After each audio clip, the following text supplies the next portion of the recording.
1980ပြည့်နှစ်မှာပန်းမြန်ထဲမှဥယျာဉ်မှူးစာအုပ်ဖြစ်ပင်အမျိုးသားစာပေစုထပ်မံရရှိခဲ့ပါတယ်။1989ခုနှစ်မှာပန်းလိုချင်းအပင်ကိုပြိုးတတ်မှစာအုပ်ဖြင့်အမျိုးသားစာပေစုရရှိခဲ့ပါတယ်။2003ခုနှစ်မှာဥပဒေရုပ်စာအုပ်ဖြင့်ဆရာဝန်တင်ရွှေစာပေစုရရှိခဲ့ပါတယ်။2008ခုနှစ်မှာဝိဇ္ဇာပညာအထူးကျွမ်းစုချီးမြှင့်ခြင်းခံခဲ့ရပါတယ်။2012ခုနှစ်မှာစီတူဘွဲ့ချီးမြှင့်ခြင်းခံခဲ့ရပါတယ်။2014ခုနှစ်မှာတော့အမျိုးသားစာပေတသက်တာဆုနဲ့ထွန်းဖောင်ဒေးရှင်းစာပေဆုတို့ကိုချီးမြှင့်ခြင်းခံခဲ့ရပါတယ်။2015ခုနှစ်မှာပန်းမြန်လှယ်မှဥယျာဉ်မှူးစာအုပ်ကိုဘာသာပြန်ဆိုထားတဲ့ The Gardener Among the Flowers စာအုပ်ဖြင့် Southeast Asian Writer Award အရှေ့တောင်အာရှစာပေဆုချီးမြှင့်ခြင်းခံခဲ့ရပါတယ်။ယခုအချိန်ထိဝတ္ထုတော်ပေါင်းချုပ်16အုပ်သုတယတစာပေ26အုပ်လုံးချင်းဝတ္ထုအုပ်90စုစုပေါင်းစာအုပ်62အုပ်ရေးသားထုတ်ဝေပြီးဖြစ်ပါတယ်။ဆရာနိုင်ငံဝန်ထမ်းအဖြစ်အထက်တန်းပြဆရာတက္ကသိုလ်ဆရာအထွေထွေအုပ်ချုပ်ရေးဦးစီးဌာနမှာရန်ကုန်မြောက်ပိုင်းခရိုင်အုပ်ချုပ်ရေးမှူးကချင်ပြည်နယ်အုပ်ချုပ်ရေးမှူးနဲ့ရုံးချုပ်ညွှန်ကြားရေးမှူးတာဝန်များကိုထမ်းဆောင်ခဲ့ပါတယ်။ဆရာလရင်းသားစောချရာ2000ပြည့်နှစ်မှာဝန်ထမ်းအဖြစ်မှအငြိမ်းစားယူပြီး2012ခုနှစ်မှ2016ခုနှစ်အထိမြန်မာနိုင်ငံစာရေးဆရာအသင်းကြီးမှာဥက္ကဋ္ဌတာဝန်ကိုထမ်းဆောင်ခဲ့ပါတယ်။ဒီကနေ့ဆရာဟောပြောမယ့်ခေါင်းစဉ်ကတော့စိတ်ကောင်းရှိပါဆိုတဲ့ခေါင်းစဉ်ပဲဖြစ်ပါတယ်ရှင်။ဆွေးနွေးဟောပြောပေးပါရန်ဆရာကြီးလရင်းသားစောချရာလေးစားစွာပန်ကြားပါတယ်ရှင်။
ဟောပြောဝဲကိုတောက်ရောက်ရှင်မြတ်အပေးကြတဲ့သံဃာတော်ရှင်မြတ်များကိုပြီးတော့ယူသေးစွာရှိခိုးကြတော့ပါလေပြီးတော့ကစင်မောကမြင့်မောထိုင်ပြီးတော့ဟောစကားပြောရတာအာဃာရဝဖြစ်တဲ့အတွက်ခွင့်လွှတ်ပါလို့တောင်းပန်ပါတယ်ညိုကြောစစ်ယောဂရှိတဲ့အတွက်စစ်ရှိတဲ့နေရာတွေအကုန်လုံးနာကျင်ကြိုက်ခဲပြီးတော့မတန်ပါဘူးကြောင့်မလို့ ဒါကြောင့်မတ်တမရနိုင်တဲ့အတွက်ကိုအောင်လို့စကားပြောစဉ်လေးနဲ့စတိုင်ကြပြောလို့မရပါဘူး။ထိုင်ပြောရလေကားကိုစူးစမ်းတက်ရတယ်။နှစ်ယောက်ကတွဲရတယ်။နှစ်ယောက်ကစင်မောဆွဲရတယ်။နှစ်ယောက်ကနောက်ကနေဖင်တွန်းရတယ်။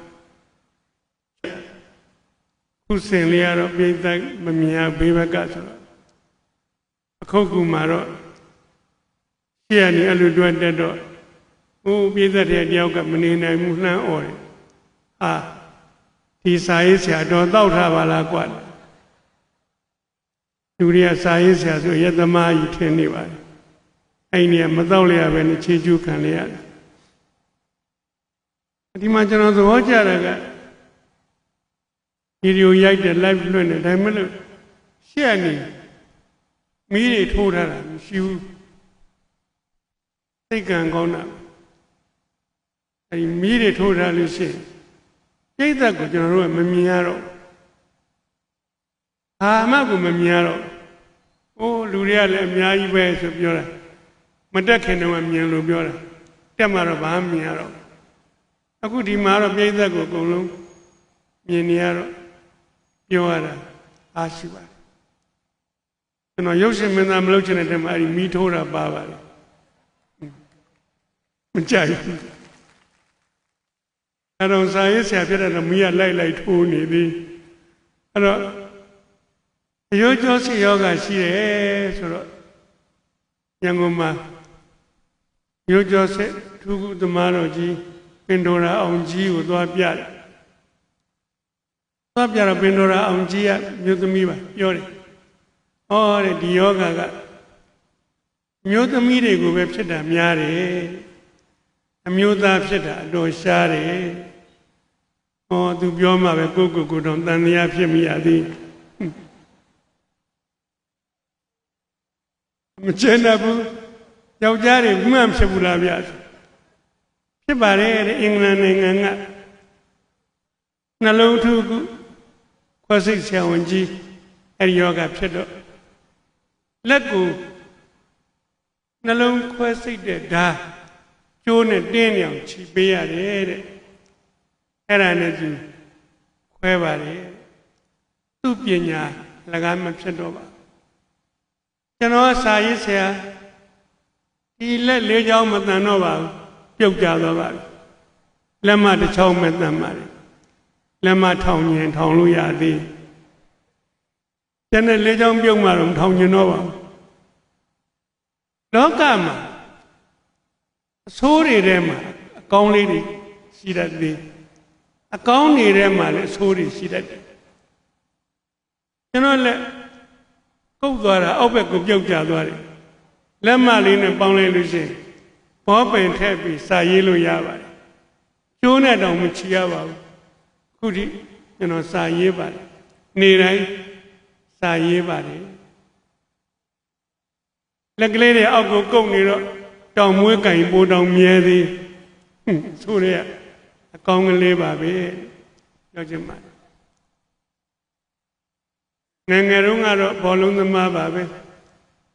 မန်လေးတက်သူဘောလုံးလက်ရွေးစင်မှာအခုတော့ဘူစီပေါင်းတောင်မကန်နိုင်ပါဘူးကန်ရင်လဲမှာပါ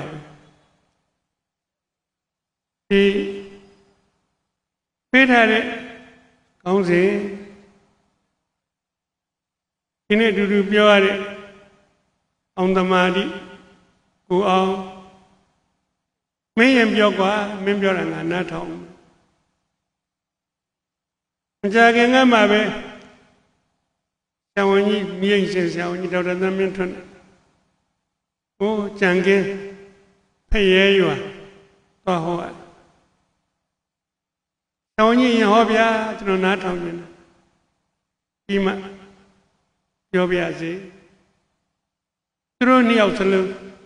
ကျွန်တော်ချက်ထင်တယ်လေးစားတယ်ဘောချဒီနေ့ကကျွန်တော်ပြောချင်တဲ့အကြောင်းအရာကအဲ့ဒီအကြောင်းဒီနေ့ညတွေမကပါဘူးတစ်သက်လုံးလူတိုင်းကိုပြောချင်တဲ့စကားပဲဘာလဲဆိုလူတွေကိုကျွန်တော်က အောင်မြင်စေခြင်းနဲ့ဗျတိုးတက်ကြီးပွားစေခြင်းနဲ့လူတိုင်းကိုကျွန်တော်နိုင်ငံသားတိုင်းအောင်မြင်စေခြင်းနဲ့တိုးတက်ကြီးပွားစေခြင်းနဲ့ချင်းနီအလားတအလကားလူမဖြစ်စေခြင်းဘူးနိုင်ငံသားလုံးအဲ့လိုတယောက်ချင်းတိုးတက်တယ်အောင်မြင်တယ်ဆိုလို့ရှိရင်ဒီနိုင်ငံအောင်မြင်ပြီပေါ့တိုးတက်အောင်မြင်ဘာလို့อ่ะကိုအောင်ပြောတော့တဲ့ထဲမှာအများကြီးပါတယ်ကြိုးစားလူတိုင်းကြိုးစားစမ်းပါဗျာမင်းဘာဖြစ်ချင်တယ်လဲဒီမညထကြိုးစား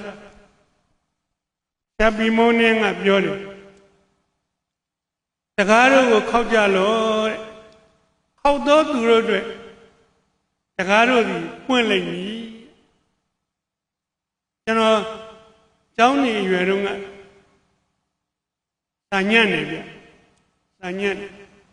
ဘာလို့စာညံ့လို့ဆိုသိငယ်ပြီးပြင်းတဲ့စိတ်ရှုံးတဲ့နှိမ့်နဲ့ညံ့နေကြတဲ့စိတ်ရှိတယ်စိတ်ဓာတ်ကနှိမ်ပါတယ်ညံ့ဘာလို့စိတ်ဓာတ်ကနှိမ်ပါတော့ဆိုတော့ငါးနှစ်သားမဖေကကွယ်လွန်နေဗျအမေက23နှစ်မှမုံဆုံးမဖြစ်တယ်ကျွန်တော်နေရတဲ့တော်ရွာကလေးကအင်ဂျင်တရားလောက်ရှိတယ်လေသမားရွာကလေးလေးတော့အောင်မြို့ဝသွားကြောင်းတရားတယ်ဘိန်းအိုကလေးနဲ့ဘိန်းချင်းရှင်တော့လည်းရှုံးဝှချင်းရှင်တော့လည်းရှုံးမုံဘိုးချင်းရှင်တော့လည်းရှုံးတမှုပဲရသူများဓမ္မဆိုတော့ုံကောင်းတာတွေစားလို့ရမစားနိုင်ပါဘူးကဲအဲ့ဒီလိုဟာတွေရှုံးနေတော့သာမပါနှိမ်ပါလာတယ်သင်္ချာမှာဆရာမကပြောတယ်ဥစ္စာတွေပြပြီးတော့3ချက်တွက်နည်းနဲ့တွက်ပါတဲ့3ချက်တွက်နည်းမသိဘူးဖေကြီးကျွန်တော်ဖေကြီးမူလာရန်ကျောင်းအဖေကြီးကျောင်းမှာ3ချက်တွက်နည်းမရှိဘူးတော့ကျောင်းပဲအပေါင်းတို့မြောက်စားပဲရှိတယ်အဲ့ဒါနဲ့ကျွန်တော်၄တန်းအောင်လာညံမီသမျှတွေးကြည့်ကလေးဆိုတော့10နှစ်သား3ချက်တွက်နည်းဆိုတာတခြားမဟုတ်ငါမတွက်တိုင်3ချက်ရိုက်ခံရမယ်နီးပဲအဲ့လိုကြောက်တော့ဒီဘဘက်ကကောင်ကိုကြည့်ရတယ်အဲ့ဒီကောင်ကမြို့ကျောင်းကအောင်တယ်တွက်တယ်ကုန်းလို့တွက်တယ်ကျွန်တော်ကြည်မှန်းသိတာနဲ့အဲ့ဒီကောင်ကကြောကုန်းကြီးနဲ့လက်ပိတ်ကွယ်ပလိုက်မကြိုက်ဘူးမကြိုက်မကြည့်ဘူးကွာကလေးမှလည်းမာနနဲ့သို့တော့3ချက်ရိုက်မှကြောက်တော့ညာဘက်ကကောင်ကိုကြည့်ရတယ်ညာဘက်ကကောင်ကလည်းတွက်တတ်တယ်မြို့ကျောင်းကအောင်အဲ့ဒီကောင်ကလည်းကျွန်တော်ကြည်မှန်းသိတာနဲ့ဗလာဆာကလေးကိုထောင်ပြီးတော့ကာလိုက်ဟိုဘက်မှာကုတ်ကတွက်သူတို့ကစီနဲတယ်မပြအဲ့ဒီနေ့ကိုကျွန်တော်ဘယ်တော့မှမမေ့ပါကျွန်တော်ဘဝမှာတိမ်ငယ်သွားလိုက်တာအဲ့ဒီနေ့ပဲတိမ်ငယ်သွားလိုက်ရှင်းမှလည်းဘိန်းကြီးရှင်တော်ရှုပ်ဝှချင်းရှင်တော်ရှုပ်မုံဘိုးကြီးရှင်တော်ရှုပ်အခုစာမှရှုံးတာစိတ်အားပြတ်ဆုံးပါပဲကြောင်းနေခြင်းစိတ်လည်းမရှိတော့ပါဖေကြီးကမွေးစားတယ်ဗျ9နှစ်သားမှဖေကကွယ်လို့ဖေကြီးကမွေးစားတယ်အဖေကြီးကြောက်လို့ကြောင်းဆက်တဲ့နေရတယ်စာလည်းမချက်တော့ပါကျက်ရင်လည်းအဲ့မြို့ဝါကောင်တွေကိုကျွန်တော်မမြှူးတယ်ရှင်းမှာဘာတခုမှမမြှူးသူတို့ကုံသားနေတော့မှမွေးတဲ့ငါမြို့မှာမွေးတဲ့သူတို့ညံလည်းမကောင်းထင်ញံသမျှကုံထင်ပြက်သိငယ်စိတ်တွေနှိမ့်စိတ်တွေညံ့စိတ်တွေကျွန်တော်မှအကုန်စုပြောင်းရောက်သွားတယ်အဲ့ဒါကျွန်တော်စာမကြိုးစားတော့စာမချက်တော့လာဘစာမဝတ်တစ်ခါမှမအောင်လာတိုင်းကြ6ဘာသာဖြေရ4ဘာသာကြသင်္ချာတိုင်ငံကြဘဲဥတွေပါတွေဖော်ခြင်းတော်ခြင်းစာညံ့လူ60ရှိတဲ့တန်းနဲ့မှာကျွန်တော် position အဆင့်က40နောက်မှာရှိတယ်40ထက်တဝက်မလာဘူးလာ6ဘာသာဖြေရတာ4ဘာသာကြပထမဒုတိယတတိယ ခါမှမရဘူးပါကျွန်တော်မှတ်မိပါတယ်ကောင်မလေး2ယောက်နဲ့ကောင်လေး1ယောက်နဲ့သူတို့3ယောက်ပဲလဲလဲနဲ့လူပြီးယူနေကြယူပေါ့ဒါသူတို့ကိစ္စကိုနဲ့ဘာဆိုင်နာမှတ်လို့ကျွန်တော်သူတို့မနာလိုစိတ်လည်းမရှိပါဘူးလူကျင်စိတ်လည်းမရှိပါဘူးကိုယ့်အသာကို40နောက်မှအေးစေးစေးနေနေတာခက်ညံ့ညံ့ကောင်းမယ်ညံ့စာပြနောက်ခါမှကျွန်တော်တငယ်ချင်းပေးတယ်ပီမိုးနင်းစာအုပ်တစ်ထပ်ထဲမှာသိပညာတဲ့ဆရာကြီးကရေးထားတယ်စာချက်သူများကိုလက်ဆောင်ပေးပြတယ်ကျွန်တော်နဲ့အတူတူဖတ်ကြည့်ပါကျွန်တော်မှကိုအောင်လို့ဖတ်ပေးမယ်လို့တော့မပါဘူးကိုကကိုဖတ်မယ်လူတယောက်တဲ့ကိုယ်စိတ်ကိုနှိမ့်ရင်နှိမ့်မြင့်ရင်မြင့်အဲ့ဒါလေးဖတ်လိုက်တော့အလိုလိုရင်ထဲကဆရာကြီးကိုလှမ်းပြောတယ်မှန်ပါတယ်ဆရာကြီးကျွန်တော်စိတ်ကအဝီစီရောက်နေပါပြီခင်ဗျနှိမ့်လိုက်တာဆရာကပြောတယ်ခုနကလေးပြန်ကောက်အောင်ပြန်သွားလို့လက်ဖက်စမေးဝဲ6ဘာသာမှာ4ဘာသာကြ2ဘာသာအောင်တယ်အဲ့ထက်မှဒိုင်ခံအောင်တာမြန်မာစာမြန်မာစာတစ်ခါမှမကြောက်ဘူးမြန်မာစာတော်တယ်လို့ပြောဆရာမကမြန်မာစာဆရာမကသင်္ဘောကြီးပေါ်မှာကြပြလေး2ကြောင်းရေးပြီးဒုနှကောင်ထနောင်းပင်ကြီးနောင်းကလွမ်းအောင်ကူချွဲပန်းတော်ဖြူပင်းမြက်ကဲမြေစာထူးလာတယ်ဖိုးတောင်သူတဲကြပြလေးရေးပြီးခေါင်းစဉ်မပါဆရာမခိုင်းပေးထားတဲ့ကြပြကိုတဲ့သင်လျော်ရာခေါင်းစဉ်တက်တော်တယ်နော်အဲ့ဆရာမလွန်ခဲ့တဲ့50လောက်ကဗျ60လောက်ပါပေးရင်ရတယ်ကြပြမှာခေါင်းစဉ်ရှင်းပေးသင်လျော်ရာခေါင်းစဉ်တက်ပါကျောင်းသားရဲ့ဉာဏ်ရည်ကိုထုတ်ခိုင်းတယ်ပြီးတော့တမျက်နာကစာစီကုန်းပါလျှောက်ရေးလို့မရဘူးအဲ့ဒီကြပြ2ကြောင်းကိုချိန်ပြုပြီးရေးရမယ်အခုခေတ်နောက်ဆုံးပေါ်တဲ့နီး outline ပေးတယ်အဲ့ဒီဟာကိုလွန်ခဲ့တဲ့နှစ်60လောက်ကဆရာမလုပ်ခဲ့တာဗျာငါးရမ်းမြန်မာစာဆရာမအဲ့ဒါကိုတမျက်နာကစာရေးစာကိုရေးပါတဲ့ကျွန်တော်ကသိတယ်အဲ့ဒါရေးတတ်တယ်ရေးမလို့ရင်းနေပြီဟိုကောင်ကြောကုန်းကြီးနဲ့꿰တဲ့ကောင်ဒုက္ခရောက်နေပြီကျွန်တော်လှမ်းမေးတယ်ဟဲ့ဂျိုးကဘယ်လိုကောင်းလဲတဲ့ဟာမြို့ဝါကောင်ဂျိုးမသိကျွန်တော်သိတာပေါ့ကျွန်တော်တို့ရမှာဂျိုး2ကောင်ပဲကမအုပ်လိုက်တယ်အများကြီးကျွန်တော်သူ့လိုမကတ်တတ်ပါဘူးပြောတယ်ဂျိုးဆိုတာငှက်လက်ပြင်းမှာပျောက်ကလေးတွေနဲ့တကူကူးမြည်တာဂျိုးပေါ်ကွညာဘက်ကဗလာဆာရဲထောင်တဲ့ကောင်ပြဿနာတက်နေပြန်ပြီကျွန်တော်နာကပ်တိုးတိုးမေးဟဲ့ဟိုထနောင်းမင်းညီနောင်နေပါလိရှိလို့လားရှိတယ်တို့တော့ကလူတွေကသစ်ပင်တွေကိုဆွေမျိုးဆက်ထားတာညောင်မင်းမောင်နှမထမ်းညီအကိုထနောင်းမင်းညီနောင်ရှိတယ်ကျွန်တော်မကတ်တတ်ပါဘူးပြောတယ်ရှစ်ခွန်ကောင်လက်မေးနေသေးရဲ့ဟဲ့ပန်းတော်ဖြူဆိုတာဘယ်လိုပင်လဲအမြင်ကြီးလားဟိုးဘယ်မြတ်မလဲမြက်ဘရောဖြူတို့ဘရောညိုတို့နွားတွေကြိုက်တယ်ကွသာလုံးရေးတော့ပန်းတော်ဖြူငါတို့ရွာမှာတော့ဘရောဖြူဟာအဲ့ဒီတော်သားဖြတ်တာတော့စတိုင်ကြပါလေ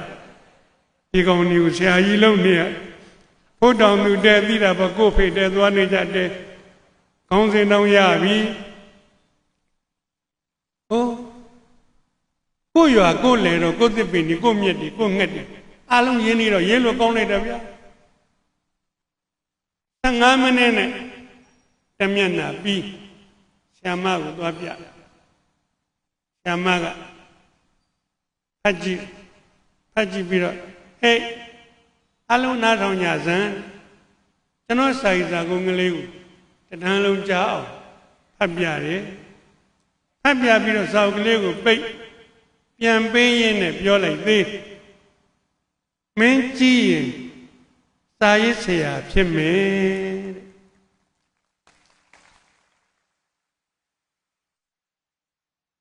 ငါးမြမစာဆရာမပြောတဲ့စကားကျွန်တော်နှလုံးသားထဲမှာဆွဲဝင်စူးနစ်သွားပါတယ်ကျွန်တော်ဆရာမနာမည်လေးကိုဂုဏ်ပြုဖော်ညွှန်းမရစေဆရာမဒေါ်အေးငွေကျေးဇူးတင်လိုက်တာဗျာဒါကျွန်တော်ဆရာမကိုဂုဏ်ပြုပေးကြတယ်လို့ကျွန်တော်ဂုဏ်ယူပါတယ်ဗျအဲ့တော့အဲ့ဒီဆရာမပြောလိုက်ကြရလေကျွန်တော်ကနှလုံးသားထဲမှာစွဲနေတာစာရေးဆရာကျွန်တော်မေမင်းကြည့်ရင်ဘာလို့မှစာရေးဆရာနောက်တစ်ယောက်ကမေမင်းကြည့်ရင်ဘာလို့စာရေးဆရာကျန်တဲ့ကောင်တွေကတော့မဟုတ်ပါဘူးအဲ့တော့မင်းကြည့်ရင်ဘာလို့ဆရာဝန်ဟိုကောင်ရောဆရာဝန်ဟိုဘက်ကကောင်တွေရောဆရာဝန်အကုန်လုံးဆရာဝန်ကြီးလူနာကိုတယောက်မှမရှိဘူးဖဲကောင်းသွားကူမလဲမသိအဲ့တော့ကျွန်တော်တို့မှာတပေါက်တည်းစုတိုးနေတယ်မြန်မာနိုင်ငံပညာရေးဆရာဝန်ကျွန်တော်မေးရင်တော့မဟုတ်ဘူးကျွန်တော်မြင်ကြည့်ပါလို့စာရေးဆရာရှော့နောက်တော့ကျွန်တော်ကခုနလိုစာကလည်းညံ့နေဆယ်ရန်စာမေးပွဲ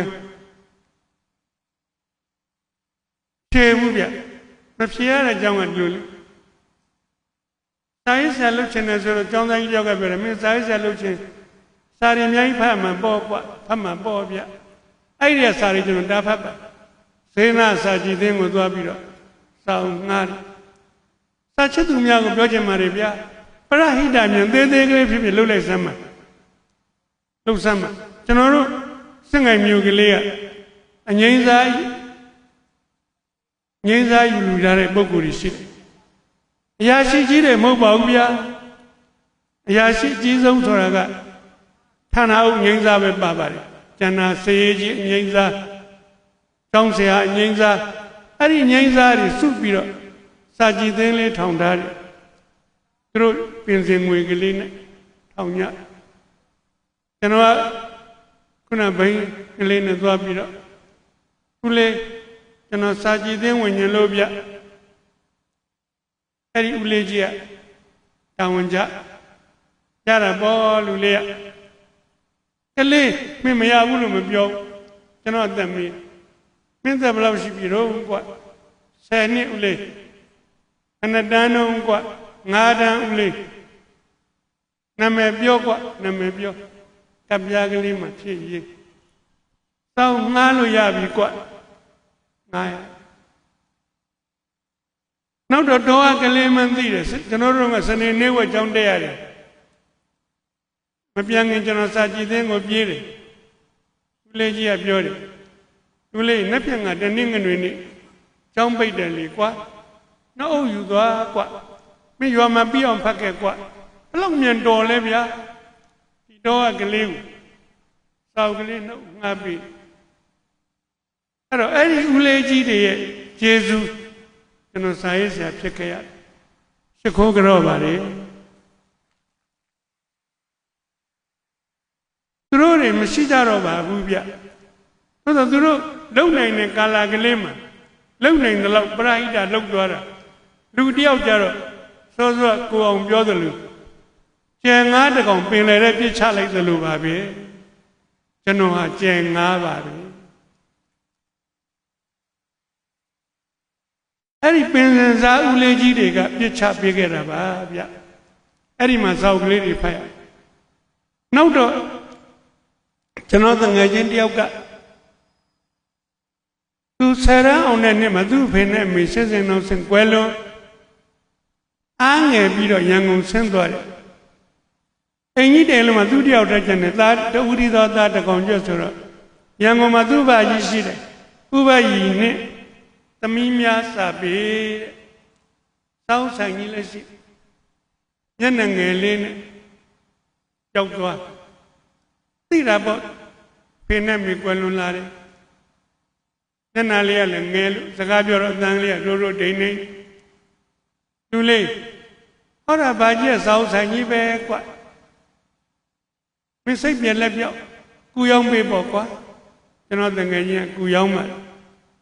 စပွဲပေါ်မှာစာအုပ်တစ်ထပ်တင်ပေးဟေး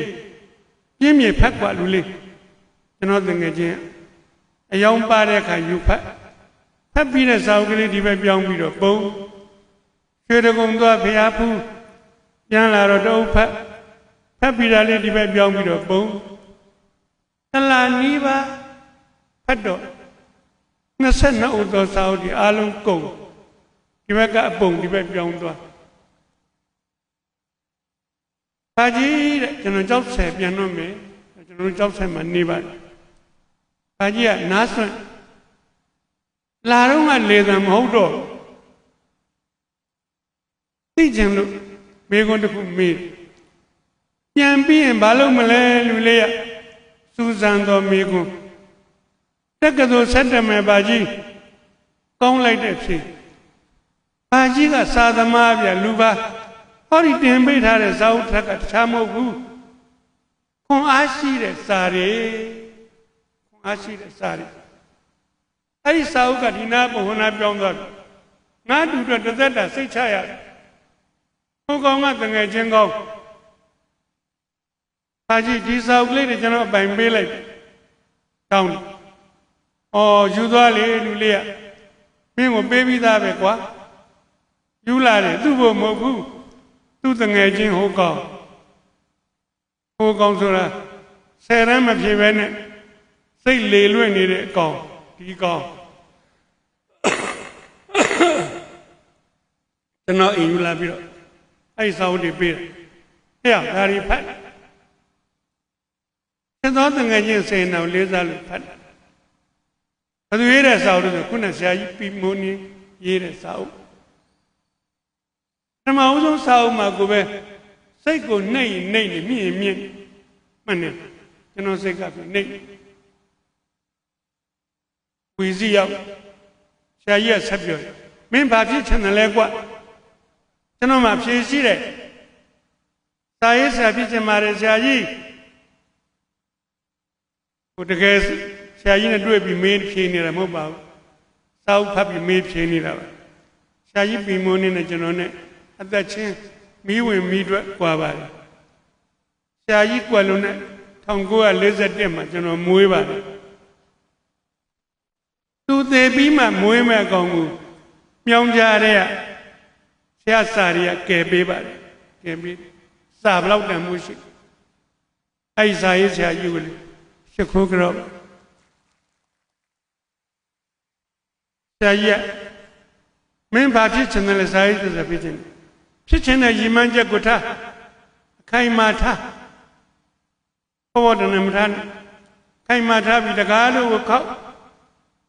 ခောက်သောသူတို့တွေတကားတို့ဒီပွင့်လိုက်ကျွန်တော်စာအုပ်ကိုခဏပိတ်လိုက်ဟုတ်လိုက်ကျွန်တော်ကြောင်းတက်နေလဘတ်ဆံမိုးတခါမှမအောင်ဘူးအဲ့လဘတ်ဆံမိုးအောင်တဲ့တကားကိုရောမင်းဘယ်နှခါခောက်တခါမခောက်4 ဘာသာကြပေါ့ရတယ်5 ဘာသာကြရတယ်မင်းတန်းထဲမှာပထမဘယ်နှခါရတခါမှမရဘူးအဲ့ဒီတကားကိုရောဘယ်နှခါခောက်စိတ်တော်မကူမရတာဘာဆန်းတယ်လဲဒီနေ့ကျောင်းသူကျောင်းသားတွေပိုင်ပြောချင်တယ်မင်းတန်းထဲမှာပထမမရဘူးသေးဘူးဆိုရင်မင်းညံ့လို့မဟုတ်ဘူးကွအဲ့ဒီတကားကိုမင်းခောက်ရကောင်းမှမသိသေးလို့ခောက်ချင်စိတ်မရှိသေးလို့ခောက်ကြည့်ပွင့်ပါစေမယ်လို့ခိုင်မှပြောရတယ်မခောက်လို့မပွင့်တာဗျခောက်ကြည့်ပွင့်ပါစေလွယ်တော့မပွင့်ဘူးကွမပွင့်မချင်းခောက်ပွင့်တဲ့အထိခောက်အဲ့လိုခောက်ရင်ပွင့်ပါလေအဲ့ဒီဘယ်လောက်ထိဒီဆရာစာခွန်အားဖြစ်တုံးဆို Eddie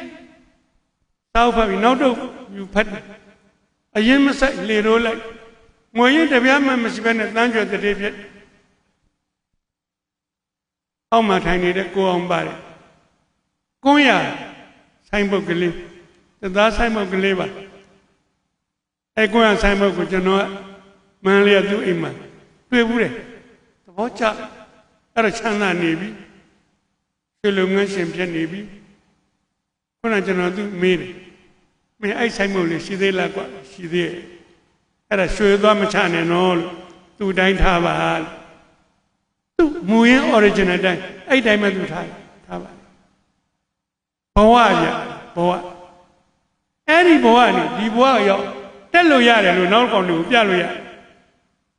Oranga, Oranga.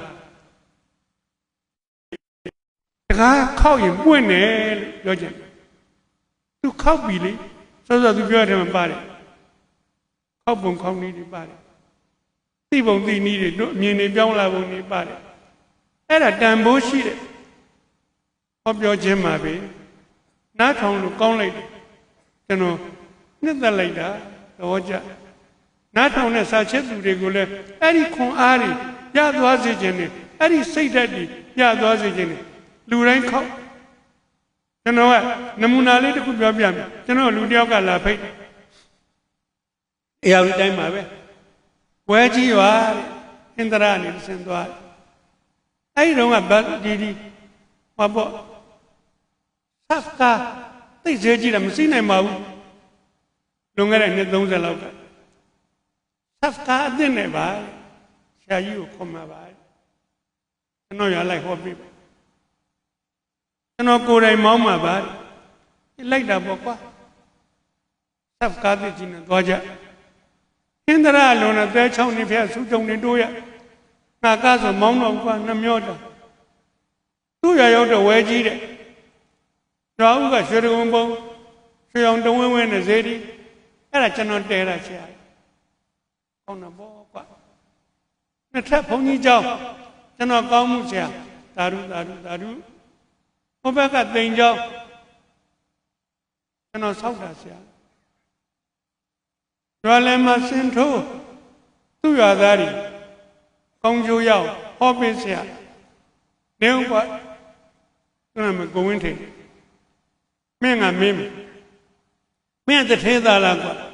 Ah, Siale. How do you imagine? Siam and Loyam, Sian Lulu. The Tavion Lum, what? Isaac alone. Matter. The Tavion Lum, what? Era a deepity that. Sanda deepity that. Ludia, Memphis and now. Sanda deepity that. Going to Tavion Lum, what? Why Gianni, Hindrachi and the Hindraja Bascata see Cookie Bascamuri mobile for Congo Luod in a Bascava. Somebody Gaga lie down. Here, Gaga. And Gaga busy, I'm Shiva. And not the Lano Canyon, Kaimavia. You know, young election. Ah, the Conga Nia. Gaga Mabavan, I mean, to see a lady. Jamon. Don't throw Cham and Ludo. Driver say Goni, no Jim and Minia. Here, Kogavaqua, Milama Kainoya, Bo. Sabayaga say Mago, the Lano Bama Ludo, worry, Oka Chinota, Ye demand, Cha. A young man be a low day, young Olaya, young Oyabi, driver beauty. Young Oyabi made Bedama. No, I'm sure. Ah, Digo, Luca Yomego. There's a Lulu, Naga, Unya. So, a look at a wagon, Yenaka Tandimbo, as I am a boat. Driver Yazo Mangaya Robu. You got joking Munia Leia Hanja. Two share Jesus and Driver, name bay, name bay, Selek and Anamichi bay. The way of ye were big. Now the host of a Tadwaro, go in take. The Bayayari, Yadu Dadwa, Gong Tam Hodo Wu. ပယ်ဘဝမှာဆရာကိုသိတတ်တယ်ဆရာကကားမောင်းတင်ပေးကားရင်ဆေးကြုံကကားစီထုတ်ကြုံကကောင်းစွာမောင်းတတ်တော့လိုင်စင်လုပ်ပေးဒရိုင်ဘာဖြစ်သွားတယ်သူ့နင်းရိုက်မယ်လို့တဲ့စပယ်ကစပယ်အတိုင်းပဲနေခဲ့ပြီအဲ့ဒီကောင်နဲ့ကြော်တက်သွားတယ်ဒရိုင်ဘာဘဝမှာကားပြင်ရင်းနဲ့ကားတွေပြက်လို့ပြင်နဲ့ကြည့်မြင်ပြီးတော့ကားပြင်မှုဆရာထက်တယ်အဲ့ဒါနဲ့ဒရိုင်ဘာလောက်ကထွက်ဝတ်ရှော့မှာအလုပ်တင်လို့ပြင်တတ်တော့ပတ်စံပူရတဲ့ငွေလေးတွေစုထားသေးလေးမတော့ဘူးကွန်မစားဘူးလက်ဖေးကော်ပီတော့မတော့ဘူးငွေကလေးပွန်းမှပဲ့မှသိုးလို့ငွေလေးတော်သိစုမိပြီကားပြင်တဲ့လို့လဲတက်ပြီမြေခွက်ကလေးတစ်ခွက်ငါဝတ်ရှော့ကလေးလုပ်လုပ်ငန်းလုပ်တာတိကျတယ်ကောင်းမွန်တဲ့သေးသက်တယ်သူပြင်လိုက်ရင်ကားအကောင်းသွားတာပဲဆက်ဆံရေးပြည့်ပြည့်တယ်ကိုအောင်ပြောတဲ့စကားပြောနီးတယ်ပါလာပြီနှုတ်ထွက်အဲ့ဒီမှာနှုတ်ထွက်ချိုးတယ်ဆက်ဆံရေးကောင်းတယ်အဲ့ဒါနဲ့ပြချင်းကလည်းတိကျအတူများတော့ဝတ်ရှော့ကြီးဖြစ်ဆယ်ဘင်းကားတွေမြန်မာနိုင်ငံစတင်ဝင်လာတော့ဆယ်ဘင်းကားဘော်ဒီရိုက်ရောင်းတယ်ကားတစ်စင်းကို390ရကိုဝင်းထိန်တထေးဖြစ်သွားတယ်သူ့ရွာပြန်ပြီးတော့ချမ်းသာတတ်တယ်ကောင်းမှုတွေပြု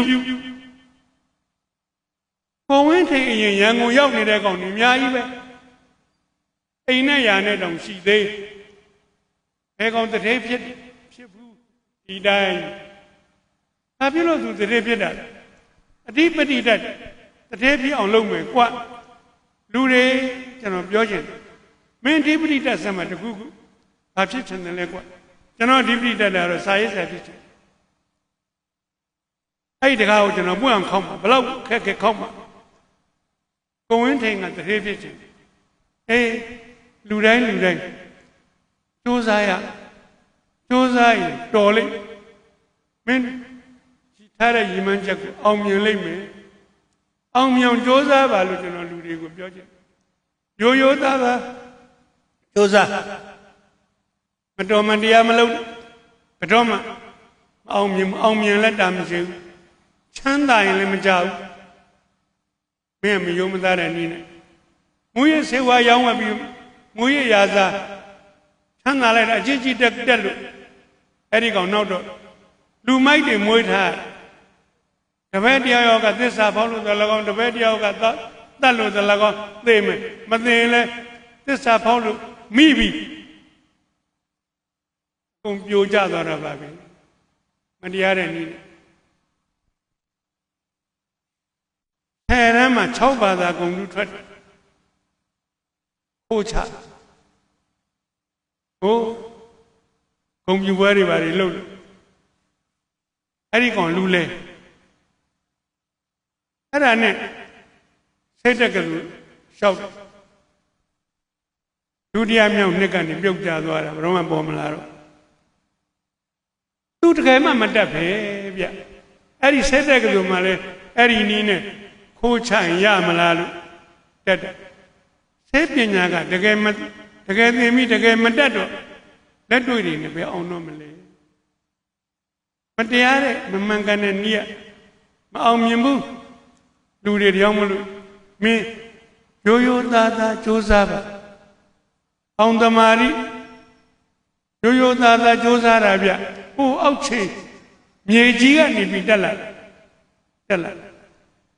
လက်ပံလာသူ့အိမ်ကျွန်တော်ရောက်ဖူးတယ်သူမိဘတွေနဲ့ကျွန်တော်ရင်းနှီးတယ်ချစ်ခင်တယ်အဲ့တော့ဟိုအောက်ခြေကနေပြီးတော့ဆင်းတက်တယ်ခိုင်မာတယ်အဲ့လိုခိုင်မာလို့အခုခါမှသူကပြိဿတ်တွေကိုမျှဝေတယ်ဆရာလို့သိဖို့တန်တာပဲလုံနိုင်တယ်သူချောင်းနီးနဲ့ကြီးပွားလိုက်ဘယ်လုံနိုင်မလဲဒီလိုပဲပြောနိုင်မလဲအဲ့ဒါပို့ပြီးတော့နောက်တစ်ဆင့်မင်းဂုံတင့်မြန်တယ်လို့ကျွန်တော်သူ့ဂုံပြုချင်ပါတယ်အများကိုဆရာလို့ဆရာဝန်ကြီး Dr. Thaminကျွန်တော်ဒုတိယပြောချင်တယ်သူနဲ့ချိတ်ပြောမယ်ဘာလဲဆိုတော့ကျွန်တော်ကပြစတယ်မှာအောင်စိတ်မွေးကြကွာအောင်မြောင်လုပ်ကြကွာစူးစမ်းကြကွာပြောတယ်အဲ့ဒါကိုနှစ်ပေါင်းများစွာအာရပါရပြောတယ်လူတွေကိုအောင်မြင်စေခြင်းလို့အမြင်ကြီးရောက်စေခြင်းလို့အခုလောက်သက်80ရောက်လာတဲ့အခါကျတော့ကျွန်တော်နည်းနည်းမောလာတယ်ဘာမောလာတာတော့အောင်မြင်ပါရဲ့ကြီးမြင့်ပါရဲ့စိတ်ကောင်းမရှိရင်အဲ့ဒီအောင်မြင်မှုကဒုက္ခတောင်ပေးနိုင်သေးတယ်မင်းကကြိုးစားတယ်မြင့်တော့မြင့်ပါရဲ့မင်းကလုတ်ပိုင်ခွင့်ရှိလားအာနာရရှိလားမင်းကြိုးစားတဲ့အတွက်အဲ့ဒီနေရာကိုရောက်တယ်စိတ်ကောင်းရှိပါလို့ကျွန်တော်တို့သင်မပေးခဲ့ရင်နှလုံးသားထဲမှာထည့်မပေးခဲ့ရင်အဲ့ဒီခါမှာစိတ်ကောင်းကသူကပါမသွားဘူးလုတ်ပိုင်ခွင့်အကြီးကြီးရှိသွားပြီဆိုတဲ့အခါကျတော့အဲ့ဒီလုတ်ပိုင်ခွင့်နဲ့အတ္တကိုကြိုးရှာအများကျိုးမလုပ်ဘူးထုတ်ရှာကောင်းလိုက်တာအာနာရှိသူကိုကြိုးရှာရင်ဟိုအန္တရာယ်များပါတယ်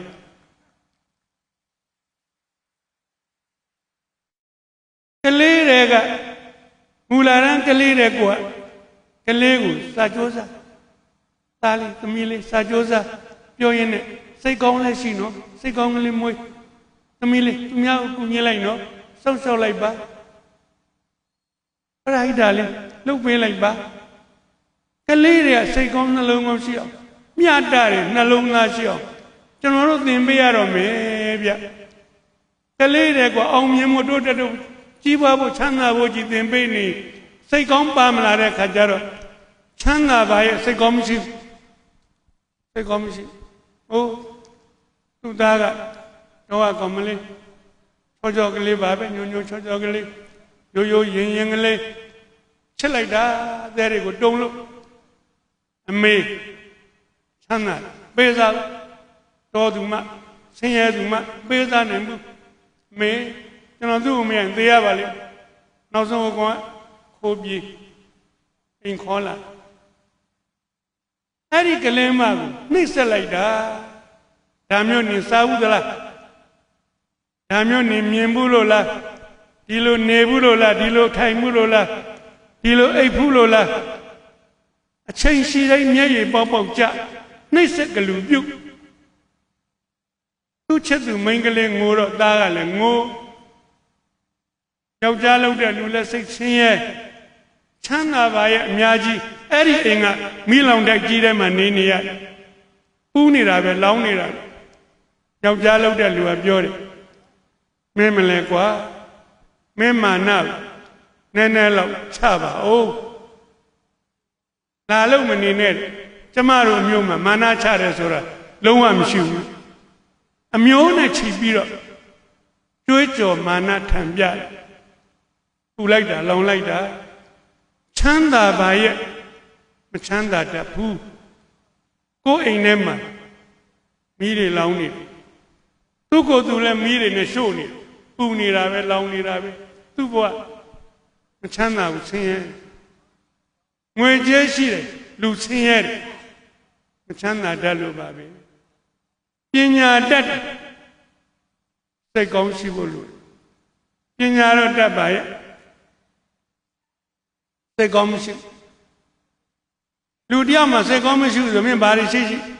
စိတ်ကောင်းတာနှုတ်ပဲလေအခွန်မဲ့ကြံတယ်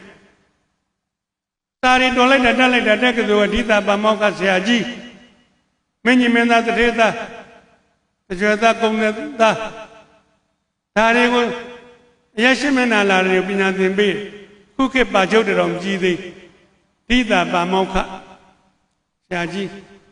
ပညာတတ်ပါစိတ်မကောင်းစိတ်ရမကောင်းတပည့်ဟိန္ဒက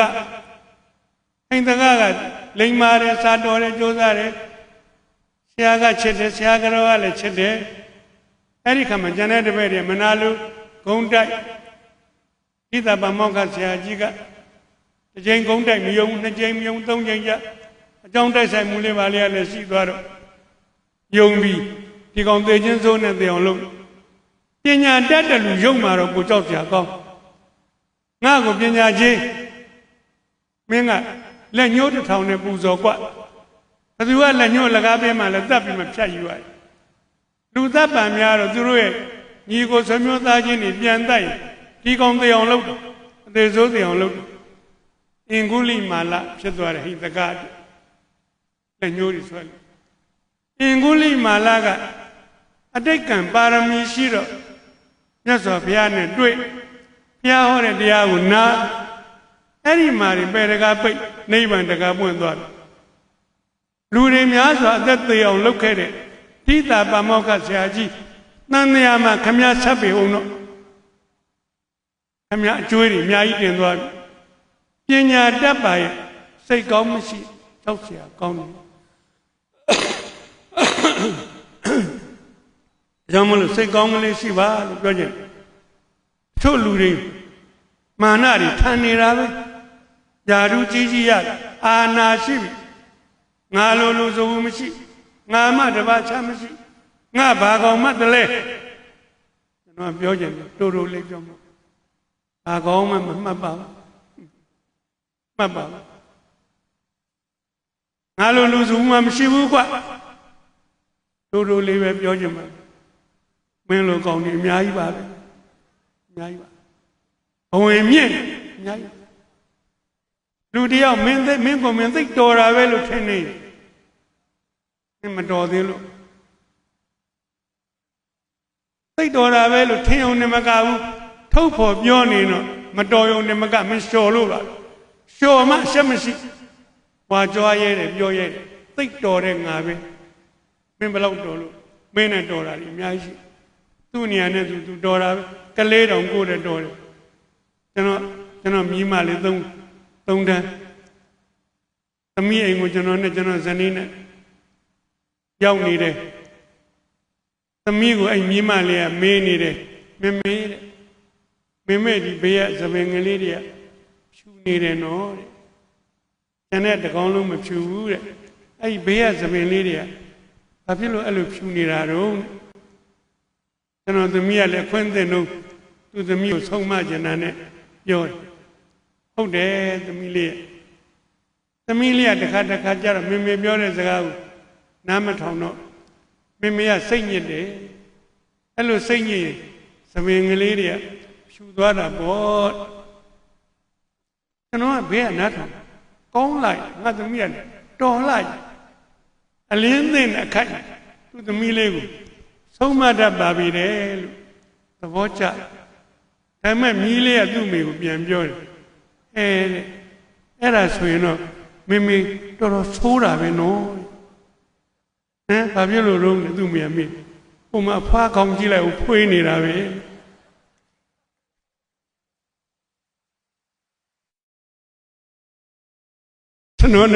ကျွန်တော်ဇနီးနဲ့ရီလဲရတာကလေးတွေးတာကနော်သိလာတာပဲကလေးအတွေးတွေမျိုးအံ့ဩတယ်ကျွန်တော်ရီတာကိုသဘောကျပြီးတော့ဆယ်ရန်ကျောင်းသားကျွန်တော်မြည်ရဘေးနားမှာရှိဖို့တဲ့သားလည်းရီစားတခုပြောအောင်မယ်ပြောရီတာကျမ်းမာတယ်ငါမြည်ပြောစမ်းပါသားတငယ်ချင်းရတယ်သူ့ဖိုးနဲ့ရက်ွက်တယ်လျှောက်လာတယ်ဟိုးရှေ့မှာသူ့တမ်းမင်ဆရာမလာနေအတွေ့ဖို့ရှေ့မှာတမ်းမင်ဆရာမလာနေပြဿနာပဲလို့ပြောတယ်သူ့ဖိုးကတမ်းမင်ဆရာမလာတယ်မြန်ဘာပြဿနာလဲငါမြည်ရမင်္ဂလာပါလို့နှုတ်ဆက်လိုက်ပေါ့ကွာနှုတ်ဆက်လို့မရဘူးဖို့တယ်ဒါဆရာမကိုခွင့်တိုင်စာလိန်ညာတိုင်ထားတာအဲ့ဒါဆိုတော့ငါမြည်အဖိုးနောက်မှာကွယ်ပြီးတော့ပုံနေလိုက်သူမြတ်ပြန်ပြောတယ်ပုံရမှာသားမဟုတ်ဘူးတဲ့ဖိုးပုံရမှာငါဘာလို့ပုံရမှာသားခွင့်တိုင်ထားတာဖိုးသေသွားပြီလို့ခွင့်တိုင်တာတော့သိတဲ့ဘောကြတာကလေးတွေတွေးခေါ်ယူစားကျွန်တော်ငယ်ချင်းစာရေးဆရာဤကြာကွေး ကျွန်တော်တို့ချစ်လို့သူကိုကြီးလို့ခေါ်တယ်ဒီကြကွေးကလက်ဖေးဆိုင်မှာလက်ဖေးမှာတော့ချိုစိတ်ဤပြစ်ခွေလဲတစ်ခွက်သူလက်ဖေးဘယ်လိုတော့ကျွန်တော်ပြောကွေးရမင်းလည်းချိုစိတ်ဆိုတော့နှုတ်စီတွေအများကြီးထဲဤပြစ်နေတောက်ပြီးခွေလဲကြသွားလုံရောပဲကျွန်တော်လည်းပြောငါရံကွမ်းကောင်တွေရွက်ရင်လို့ကွာရံကွမ်းကောင်တွေကလက်ဖေးမှန်ချိုးရမပါဘူးကြစိတ်ပေါ့ကြကော်ဖီဆိုရင်ခါကားချိုးရင်တောသားတယ်အဲ့ဒီကောင်တွေမထဲတဲ့နှုတ်စီငါထဲကုန်ထဲသမှာဤပြစ်သွားကျွန်တော်သဘောကျသူပြောအေးကောင်းတယ်ကျွန်တော်လည်းတော်သားကျွန်တော်တို့ရမယ်လက်ဖေးလို့မှန်ရင်မရဘူးလက်ဖေးချိုးလို့မှာလက်ဖေးလို့မှန်ရင်နှွေးချမ်းမရတယ်အဲ့တော့ကျွန်တော်ရန်ကုန်မင်္ဂလာတုံခေပင်လမ်းမတမ်းမှနေတယ်ကျွန်တော်အိမ်ဘေးမှာလက်ဖေးဆိုင်နေတန်းတနေ့တော့အိမ်ဘေးဆိုင်ကလက်ဖေးသွားတော့တယ်ဇွဲတို့ကောင်လေးဆိုင်နေသားလေးအိမ်ကြီးချင်းမှသူသိပါတယ်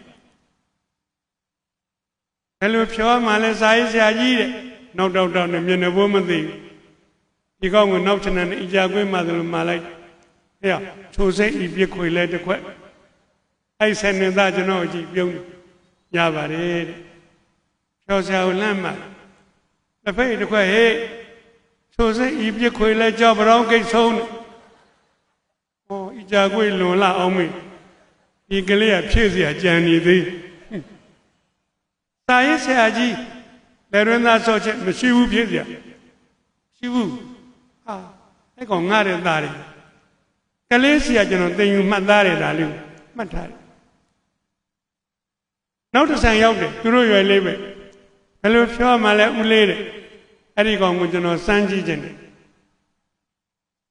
ဟိုကောင်လေးပြောတော့အထက်မှာလဲဟဲ့ချိုစိတ်ဤပြစ်ခွေလဲတော့ပြောင်းကိတ်ဆုံးအဲ့ဒီကောင်ကျွန်တော်ကြည့်ပြုံးတယ်ရပါတယ်ကျော်ဆရာလမ်းမှာတစ်ဖက်တစ်ခွက်ဟဲ့ချိုစိတ်ဤပြစ်ခွေလဲကြောက်ပြောင်းကိတ်ဆုံးတိုင်ဖက်ဘက်လက်လန်ဟာကောင်းလိုက်တဲ့စကား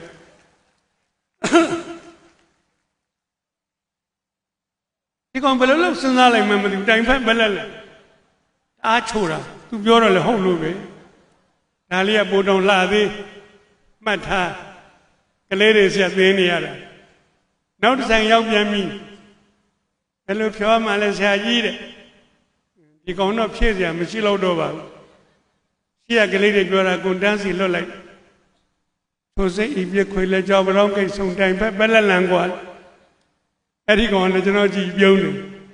ဒီကောင်နေပြုံးရင်ကျွန်တော်ကြောက်နေရတယ်ဒါတော့မှကျော်ဆရာလမ်းမှာတစ်ဖက်တစ်ခွက်ဟေးထိုစိတ်ဤပြခွေလဲကြောက်ပြောင်းကိတ်ဆုံတိုင်ဖက်ဘက်လက်လန်မြောင်းကြတဲ့ခေါင်းဆိုင်အလောက်တောင်ချိုချင်လာတာသေစမ်းกว่าကျွန်တော်စိတ်မဆိုးသိတဲ့ဘောကြရဟာတော်လိုက်တဲ့ကောင်တွေကွာကုံမသွားဘူးနောက်ထပ်မမှားရတော့ပါဘူးနောက်တကမှားရင်သေချင်းစိုးနဲ့သေလို့ရင်ကိုယ်ပဲခံရအောင်အဲ့ဒါလေးကိုသဘောကျလို့ကျွန်တော်ဝတ္ထုတော်လေးတစ်ပုဒ်ပြန်ရေးတယ်အတ္တဝတ္ထုပေါ့ကောင်းစဉ်ကကိုယ့်တဲ့သာသောကလေးများဟပ်ပြီးတော့ပြုံးပါစေရဲပါစေမျှဝေခံစားရုံမကအတိကလေးတစ်ချက်ပေးခြင်းနဲ့မင်းကိုမင်းသိထင်မနေနဲ့ကလေးတောင်ကိုယ့်တဲ့သားမင်းနဲ့သားတယ်သတိပေးခြင်းတာပါဒါကိုမသိတဲ့လူတယောက်ကကောင်လေးတယောက်ရဲ့အိတ်ထောင်ထဲမှာတရားရံကလေးမြင်တယ်အချောင်ရမလားလို့သွားနှက်ဟေးကောင်လေးမင်းနဲ့ငါနဲ့အမေးဖြေလို့မင်းမေးတာကိုငါမဖြေနိုင်မင်းကိုငါ200ပေးမယ်ငါမေးတာကိုမင်းကမဖြေနိုင်ငါ့ကို100ပဲပေးတော့ကလေးကပြန်ပြောတယ်မလုပ်ချင်ပါဘူးဦးလေးကကျွန်တော်ကလေးဦးလေးကလူကြီးကျွန်တော်ရှုံးမှာပေါ့မရှုံးပါဘူးကွမင်းရှုံးရင်100ပဲပေးရမှာငါရှုံးရင်200တောင်ပေးရမှာလုပ်ပါကွကလေးကညင်းလို့ကမရတင်းကြီးခိုင်းနေတော့နောက်ဆုံးချက်ကလေးကအဲ့လိုဆိုရင်ကျွန်တော်အရင်မေးမယ်ဦးလေးကအေးပါမေးပါကွမေးတလိษံတကောင်ရှိတယ်ဦးလေး ခြေတော့က3ချောင်းပါတယ်ဘုလူနဲ့ခေါင်းစားတော့အာကောင်ပါလေ2ချောင်းလည်းမဟုတ်4ချောင်းလည်းမဟုတ်ကွန်ဆက်ပြောတယ်ဂျိုကလည်း3ချောင်းဟိုဆိုးဘိုးကလည်း3ခုအမိကလည်း3ချောင်းအဲ့ဒါဘာကောင်လဲဦးလေးပြောတော့ဘုလူစဉ်းစားတယ်ပတ်ချာကိုလဲနေတာပဲဘယ်လိုမှတွေးလို့မရစဉ်းစားလို့မရတော်လေးကြာတော့ကောင်လေးကပြောတယ်ဦးလေးပြောလေမသိဘူးကွာပြောယူတော့စိတ်ဆိုးပြီးတော့သူ့စကားနဲ့သူဆောင်းကြီးအောင်ကြီးနေရာတန်ထုတ်ပြီးကောင်လေးကပြောတယ်ဦးလေးမေးလဲမေးတော့ဘုလူကဒီကောင်လေးပြောတဲ့ကောင်ကိုမကျေနပ်ဘူးဗျသိချင်တယ်ဘာကောင်မှမသိခြေ3ချောင်းဘိုး3ခုမိ3ချောင်းဂျို3ချောင်းဟဲ့ငါတပြမမေးဘူးကွာမင်းပြောတဲ့ကောင်ပြန်မေးမယ်အဲ့ဒါဘာကောင်လဲပြောကောင်လေးအိတ်ထောင်နဲ့တရားနာနဲ့ထုတ်လိုက်ရော့ကျွန်တော်လည်းမသိပါဘူး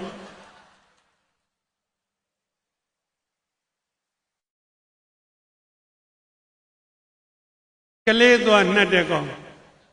တရားရှုံးသွားတယ်အကြောင်းမလို့လူတွေကိုပြောချင်မှမင်းနေရာလဲမင်းသားတာမင်းသိတာရှိမှာပေါ့အဲ့ဒါနဲ့နေရာတကာမှာငါသားတယ်ငါသိတယ်ငါတော်တယ်တတ်တယ်မထင်နဲ့သူ့နေရာမှာသူသားတာသိတာတော်တာတတ်တာရှိမင်းမာနတွေမကြည့်စမ်းမှနဲ့ဒီထို့သောအရာရှိကြီးတွေသူ့အောက်ကအရာရှိကြီးကိုသူကတော်ကြီးတဲ့အရာရှိကြီးဖြစ်မှာပေါ့နော်သူ့အောက်ကညွန်မှုလောက်ရှိတယ်ရာရှိကြီးကိုတင်ပြလာတာမကျင်နဲ့တော့ပါ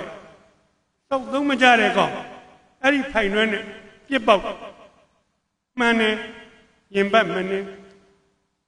သာရွက်တွေပြုတ်ကြတုံလိုက်ကောက်ရစဉ်းစားကြည့်ပါရင်ပတ်ကိုဖိုင်နှွဲနဲ့အပေါက်ခံရတဲ့အရာရှိကြီးအောက်ကြတဲ့ဆာရွက်ကလေးတွေလိုက်ကောက်နေရတဲ့အရာရှိကြီးကျွန်တော်အဖေသာဆိုရင်တော့အဖေမလုံနဲ့တော့ဗျာမလုံနဲ့ကျွန်တော်မစားကြတော့ဘူးဖေဟာဖေလုံးစားမစားကြတော့ပြေကွဲတယ်ဗျလူတယောက်ရဲ့ဂုံသိက္ခာဗျအဲ့ဒါကိုပြစ်ပေါက်သွားမင်းမျက်နှာငါမကြည့်ခုထွက်သွားအော်ငေါ့အင်္ဂလိပ်ပိုက်ပြီးထွက်သွားရလူနဲ့လူချင်းဂုံသိက္ခာရှိတယ်ဗျဟိုတယောက်လည်းရာရှိကြီးပဲဗျအရာရှိမဟုတ်ရင်တောင်မှဝန်ထမ်းတောင်မှမင်းအဲ့လိုမပေါက်ပါနဲ့ကွာအဲ့ဝန်ထမ်းသူဂုံသိက္ခာရှိဟောဒီလျှက်စစ်မီးကိုတီထွင်းတဲ့ Thomas Edison ပထမဦးဆုံးဖန်တီးကိုလုပ်ပြီးတော့မီဒီယာသတင်းနောက်တွေကိုဖိတ်လိုက်တယ်ကမ္ဘာပေါ်မှာပထမဦးဆုံးမီဒီအောင်မြင်ပါပြီဗျလာပြီးသတင်းယူပါနေ့ဆိုင်နာယူလာကြသုံးပြီတပည့်ရင်မီဒီယူခဲ့ပါဟဲ့သူ့တပည့်ကမီဒီလေးယူလာတယ်လင်မန်းပေါ်မှာဘဝလေးတင်လို့အဲ့ဒီဘဝလေးပေါ်မှာမီဒီလုံးလေးတင်လို့အဲ့ဒီမီဒီကိုယူပြီးတော့ဟိုမီဒီကောင်းမှတက်လိုက်ပါကွာပြီးရင်အဲ့ဒီဆင်းကဇဝဲဘဝခလုတ်ကိုနှိပ်မီဒီလင်းသတင်းလူသတင်းဥအောင်မြင်ပြီပေါ့အဲ့ဒီမှာတပည့်ကယူလာတယ်အေးအဲ့ဒါကိုကောင်းမှတက်လိုက်ပါကွာလင်ပန်းပေါ်ကမီဒီကိုအယူမှာလက်ကမတော်တဆလွတ်ကျသွားတယ်အောက်ကတမန်တလင်းဆိုတော့ခွန်းငနဲ့ကွက်ချေသွားတယ်သတင်းတော့ဒီဟာသွားပါပြီကွာသတင်းတူသတင်းမရတော့စိတ်ပြည့်စရာကောင်းတယ်ကွာတော့ညံ့တယ်လူလျှော်လိုက်တဲ့လူပဲပြောလိုက်ကြအဲ့ဒီစင်အော်ကိစ္စမရှိပါဘူးကျွန်တော်ခုဆိုဒီလုပ်တဲ့နီးကိုသိပါပြီအရင်မသိလို့ကြာတာပါအခုတစ်လအတွင်းကျွန်တော်ဒါနောက်ထပ်မီဒီတစ်လုံးပြအောင်လုပ်နိုင်ပါတယ်ဗျကျွန်တော်ထပ်မဖိတ်တော့ပါဘူးဗျဒီနေ့ကနေနောက်တစ်လတိတိပြည့်တဲ့နေ့10နာရီမီဒီထွန်းပြပါမယ်ဗျစိတ်ပြည့်စွာပြန်သွားကြကမရာတွေလွယ်လို့တစ်လတိတိပြည့်ပြီလာကြရင်းယူတော့တပည့်ရေ မိသီးယူခဲ့ပါဟဲ့ဆန်နိုင်ထိုးတော့လမ်းခေါ်သူတစ်ဖက်ကလင်ပန်းလေးပေါ်မှာအဝါကလေးတွေမိသီးလုံးလေးတွေယူလာရင်းနောက်တွေလှမ်းကြည့်ဟာဟိုကောင်မဲအဲ့ဒီမိသီးလေးကိုဒီကောင်မှတက်လိုက်ပါကွာမိသီးလေးယူတယ်ဟုတ်တယ်အဲ့ဒီစဉ်ခလုတ်ကိုနှိမ့်လိုက်လင်းထိန်သွားတာပဲကဘာမှာပထမဦးဆုံးမိသီးဗျဩကနေလက်ခုဩဘာသာကြီးထွက်လာတဲ့နောက်ဒီဓာတ်ပုံနဲ့ရိုက်ကြပြီးပြီကဲမေးချင်တာရှိမေးကြပါဗျခတ်စော်စွာတဲ့နောက်တယောက်ကမေးစရာရှိပါတယ်မေးပါပြီးကြရလားဒီလိုရက်ပြီတပည့်ရင်မိသီးယူခဲ့ပါဟဲ့ဒီလူပဲတဲ့အဲ့လူမိသီးကိုချခွဲပလိုက်လူတွေနော်မထင်သလိုပြောတယ်မတော်တဆကြခွဲတာပါဗျချခွဲတာမဟုတ်ပါအခုတလားပြည့်တပည့်ရင်မိသီးယူခဲ့ပါဟဲ့ဒီလူပဲတဲ့ဆရာကြီးမှတပည့်ဒီတယောက်ပဲရှိသလားသောမတ်အဒီဆင်ကပြန်ပြောပါမဟုတ်ပါဘူးကျွန်တော်မှတပည့်ရာနဲ့ရှိပါတယ်သူ့ကိုကျွန်တော်တမင်ခိုင်းတာပါမခိုင်းလို့ဒီပြင်လူကိုပြောင်းခိုင်းလိုက်သူ့ဂုဏ်သိက္ခာထိခိုက်ပါလိမ့်မယ်သူ့ကိုယ်သူယုံကြည်မှုပြတ်သွားပါလိမ့်လူတယောက်ရဲ့ဂုဏ်သိက္ခာထိခိုက်တယ်အဲ့ဒီမိသီးကွဲတာတဲ့အစများစွာပုံနဲ့နာပါလေအဲ့လိုလဲပြောလိုက်ကြတဲ့နောက်ဒီလက်ခုပ်တီးလိုက်ကြတာတဲ့ကျေးဇူးတင်ပါတယ်ဗျအဲ့ဒီလက်ခုပ်ကအဒီဆင်သောမတ်အဒီဆင်ကိုဂုဏ်ပြုတဲ့လက်ခုပ်ဒီသောမတ်အဒီဆင်ကိုအဲ့ဒီမိသီးလုံးတဲ့အတွက်ကျွန်တော်သိကျေးဇူးတင်တယ်ကဘာကြီးကိုအလင်းအောင်ပေးတဲ့လူဗျအဲ့ဒီတဲ့ပို့ပြီးတော့သူ့ကိုကျွန်တော်ကြီးကျယ်လေးစားတယ်အဲ့ဒါကလူဂုဏ်သိက္ခာကိုတန်ဖိုးရှိတဲ့လူဗျတန်ဖိုးကြီးသောလူလေးစားတယ်ဆရာကြီးကိုကျွန်တော်ရိုသေစွာရှ िख ိုးကြောပါတယ်ကျွန်တော်တို့လူတွေဗျစိတ်ကောင်းရှိကြပါနှိမ့်ချပါမာနတွေမချိကြပါနဲ့သူတစ်ပါးရဲ့ဂုဏ်သိက္ခာကိုမထိခိုက်ကြပါစေနဲ့ပြောချင်ပါလေဟုတ်ရှင်မာသီလွန်သအကျော်စာဆိုတော်ကငါသာငါတဲ့မတက်နဲ့အထက်နေမင်းလေးကျွန်းချင်းလဲမလင်းတိမ်တိုက်တကျွန်းမိုက်သည်လူတွေငါသာငါတဲ့မနာရီတက်မနေကြပါနဲ့ထက်ကောင်းငယ်မှာထွန်းလင်းတော့ပါတယ်နေမင်းကြီးတောင်းမှသုံးကျွန်းလင်းကြိုက်တကျွန်းမိုက်ပါတယ်ဘာဖြစ်လို့ဒီလိုပြောတော့ဆိုတော့နေပြီးတော့မှရှင်မာရထသာရစာဆိုတော့အကျော်ရှိတယ်ဗျမင်းကိုးကွယ်တဲ့ဆရာတော်ဘုရင်မင်းကောင်မြတ်လူတွေကရွှေစည်းကုံဖျားစီသွားကြတာဘာရှိလို့တော့ရှင်မာရထသာရမင်းရွှေစည်းကုံဖျားတဲ့မတောင်နှင်းကျော်ရှင်မာသီလွန်သစာဆိုတော့ရောက်နေလို့သွားပူကြတာပါဗျာနေပြီးတော့မှငါလုံးကျော်စာဆိုတော့ရှိရတဲ့နဲ့တောင်နှင်းစာဆိုသွားဖူးเสียလို့သေးလို့လားရှင်မာရထသာရပြောတယ်တဲ့ဒီစကားကိုကြားတဲ့တကားကမနေဘူးရှင်မာသီလွန်သသွားပြောတယ်အဲ့ဒါကြောင့်ရှင်မာသီလွန်သကအတိကလေးတတိကလေးတစ်ချက်ဖြစ်အောင်လို့ငါသာငါတဲ့မတက်နဲ့အထက်နေမင်းလေးကျွန်းချင်းလဲမလင်းတိမ်တိုက်ကျွန်းမိုက်ပြီးပြောဒါကိုတကားလေးကမနေဘူးရှင်မထသာသွားပြောပြန်ရှင်မသီလွန်သအဲ့လိုကြပြရေးဖွဲ့တယ်ဗျအဲ့ဒီမှာရှင်မရထသာရပြောတယ်တောင်တွင်းသမင်ဂျိုထောင်လာကြီးလာသူ့တဲ့သက်တော်ဝါတော်ကြီးတဲ့ဆရာတော်ကြီးကိုသမင်နဲ့နှိုင်းခိုင်းဒီစကားဟုတ်မှာဟုတ်ပါလေစကျွန်တော်တန်တရားရှိအင်းဝနေပြီးတော့သာသနာထွန်းငါတယ်လူတွေပါဇက်စကားတွေချက်ကားနေတာလားနောက်တော့ကျွန်တော်တက္ကသိုလ်မှာဓမ္မစာတိကနေပြီးတော့ကိုးကံပြုတ်သင်ရတယ်ကိုးကံပြုတ်ဏီကုန်းမှာ ရှင်မာရထတာရရေးထားတဲ့သာတစ်ပိုက်ရှိသာရေးထားလို့ဆိုတော့ငါနဲ့ငါသာနိုင်စရာပညာမုံယူရွယ်ပြိုကမဆိုးစလောက်မှန်ဆောင်မြောက်ယူနှုတ်ငောင်းလွန်မိဒေါသရှိလဲနှောင်းပြီးတခါဒီအရာကို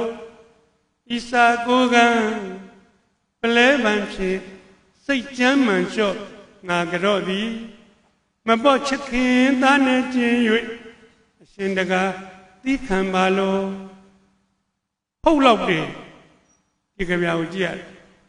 ငါနဲ့ငါသာနိုင်စရာရှိတယ်လို့ပညာမုံယူခဲ့ပါတယ်ဗျာအရွယ်ပြိုတော့ငါပေါ့ငယ်တော့ငါပေါ့နှုတ်တော့ငါညံ့တော့ငါအဲ့ဒါတွေကုန်ပါတယ်ဝန်ခံနေပြီမဆိုးစလောက်သိတာတတ်တာလေးနဲ့မန်ဆောင်မြောက်ခဲ့နှုတ်ငေါက်လွန်မိဒေါသရှိအပြစ်သိငယ်ပါပြစ်ရှိခဲ့ပါနှောင်းခဲ့ပါပြီဒါတွေအတွက်အခုဟောဒီကိုယ်ကံပြုတ်ညီကုန်းမှာဖျားတပည့်တော်ရုပ်သေးစွာရှ िख ိုးကြတော့တောင်းမှန်ပါပြီဖျားတပည့်တော်ကိုသားကလေးတယောက်ချစ်ခင်ကျင်နာစွာနဲ့ခွင့်လွတ်ကြပါတော့ရှ िख ိုးကြတော့တောင်းမှန်ပြီအဲ့ဒီခါမှာရှင်မာရထတာရသာဆိုတော်ကြီးသက်တော်60ဝါတော်40ရင့်ပြီနှိမ့်ချပြီဗျ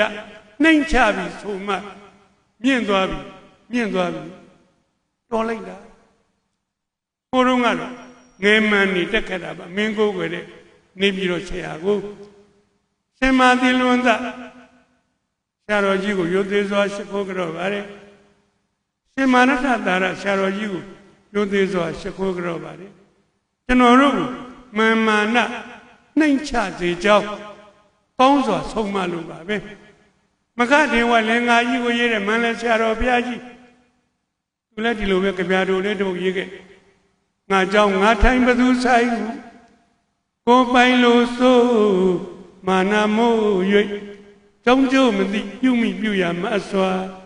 ငါကြောင့်ငါထိုင်တာပဲကွာဘယ်ကောက်ကူးဆက်မှာတော့ဘုန်းကြီးလောကပြောတဲ့စကားကျွန်တော်တို့လူတွေလည်းပြောတာပဲကိုထမင်းကိုစားတာဘယ်ကောက်ရေးဆိုင်နေရမှာတော့ကွာမဆိုင်လို့မရပါဘူးဗျလူမှုပတ်ဝန်းကျင်လူဖွဲ့အစည်းနဲ့နေတာအများနဲ့ချစ်ခင်နေရမယ်လူလောကထဲမှာကိုကလူလောကကိုကောင်းစွာစောင့်ရှောက်နိုင်တဲ့ကူညီနိုင်တဲ့ကောင်းကျိုးပြုနိုင်တဲ့လူဖြစ်ကောင်းတာပေါ့ပြီးတော့အဲ့ဒီဆရာတော်ကြီးမန္တလေးဆရာတော်ကြီးကိုလည်းယူသေးဆိုတာကတော့ရှေးဆရာတော်ကြီးတွေကမာနနှိမ့်ချစေကြောင်းရိပ်ဖွဲ့ကျွန်တော်တို့ခင်မှာမရှိဘူးလားရှိတယ်ဟိုးထက်ညာမရယာမြို့ရွာတရွာသားရှင်ပြုလူဝဲလုပ်တယ်တဲ့ဘိသိက်ဆရာ2ယောက်ငှားမနက်ထဲမှာဘိသိက်မြောက်တယောက်ကမြို့ဘိသိက်မန်းလေးဆရာလိုက်တယောက်ကတော်ဘိသိက်ဟိုးစရောင်ရွာကစရောင်တောင်းနာမည်ဆွဲရွာကိုဆွဲပြီးစရောင်တောင်းဘိသိက်ပြန်ဆိုလာကြတာပါမနက်ထဲမှာလူတွေကိုပြည့်လို့ရှံထွက်လို့ဟိုးမြို့ဘိသိက်ကအရင်မြောက်ဆရာလိုင်းကမတ္တထဟိုးမန္တပြန်ရောက်နေတဲ့လူတွေကခါလေးဆန့်လည်းမင်းလေးမှတ်ပြီးတော့မြင်အောင်ကြည့်တွေ့ပြီအဖူးရောင်ခေါင်းမောင်းလေးစိတ်လွတ်စာကလေးချထားသွန်ရဲ့အရင်ရှိကြီးဖြူပွဲလွတ်မိဘူးကြတွန့်ကျဲမရှိအောက်ကကြိုးကြီးကြီးလုံးကြီးရွှေပလားရောက်36,000ပေးရခြေတော့မှခြေအိတ်ဖြူလေးဖွဲဖွဲလေးစွတ်လို့နောက်ကလှမ်းကြည့်တဲ့လူတွေကတွေ့ပြီဟာ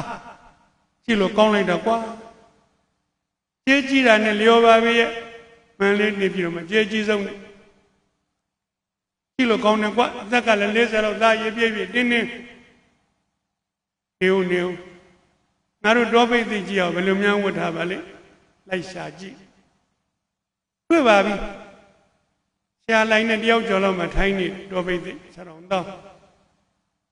အင်ကြီးကသုံးရင်အင်ကြီးရှည်ပါပဲ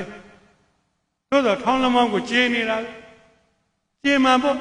ဘိသိက်ပွဲပြီးသူကခောက်တာမဟုတ်ဘူးအင်ကြီးကိုချွတ်လုံးသိက်လွယ်တဲ့ထိုးတဲ့အောက်ကပိုးလုံးကြီးပန်းအောင်ကလေး ကျေမွလိုပဲကျေမှာပေါ့ဒါလည်းမခောက်ဘူးလဲဝပြီးလုံသိပ်ထိုးထက်အဲ့ဒီလုံးနဲ့အကုန်ပြီးတယ်အဲ့တော့ဒီကလှမ်းကြည့်စရုံသောင်းကလည်းသူ့ကိုယ်သူကြည့်ကျိုးပိတ်ကအင်ကြီးမီးဘူးကြ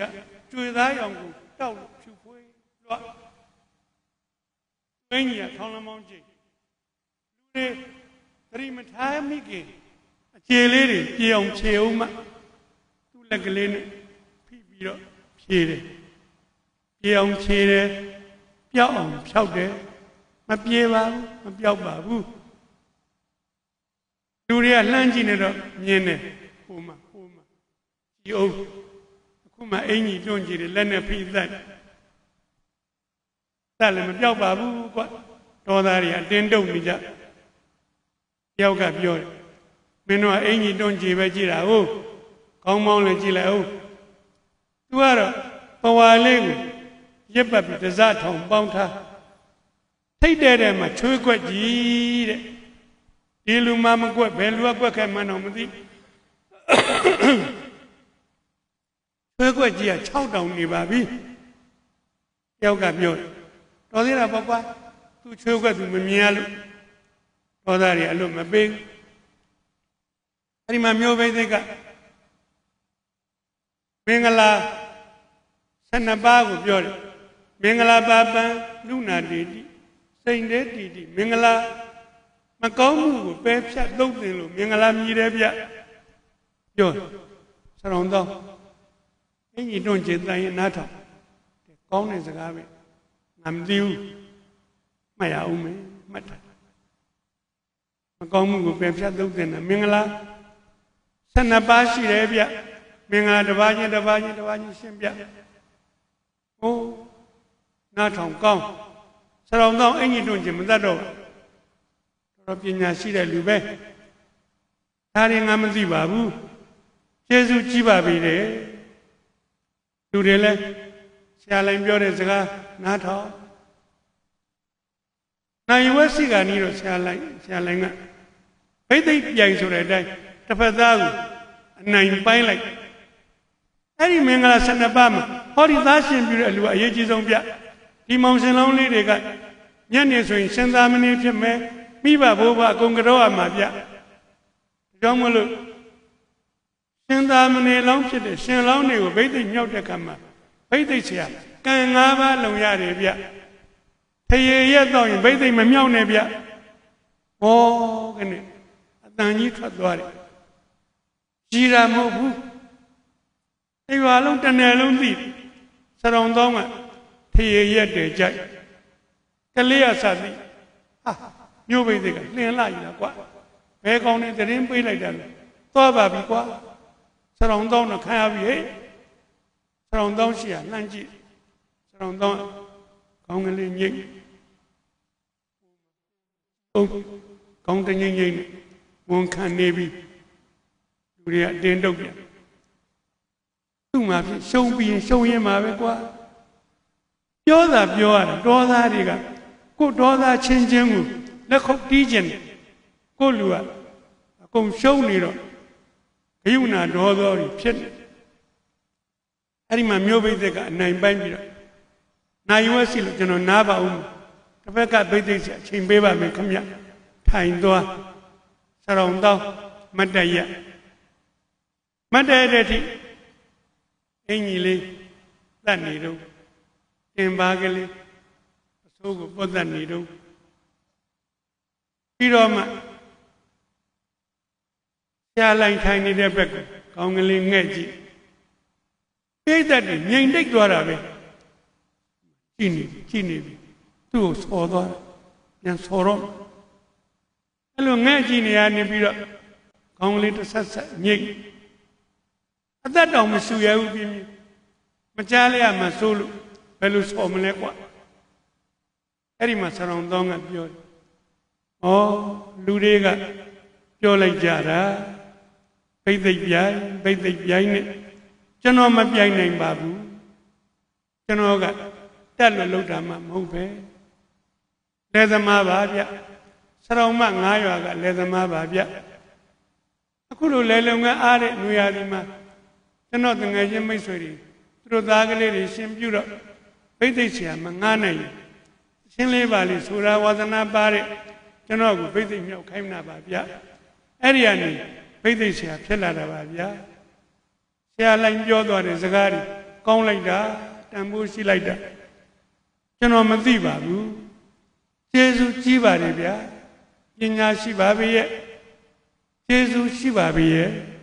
ယောလူတွေကဘယ်လိုလဲကွာသူ့ဆော်သွားတာပြန်လည်းမဆော်ချီးမွမ်းတောင်းနေသေး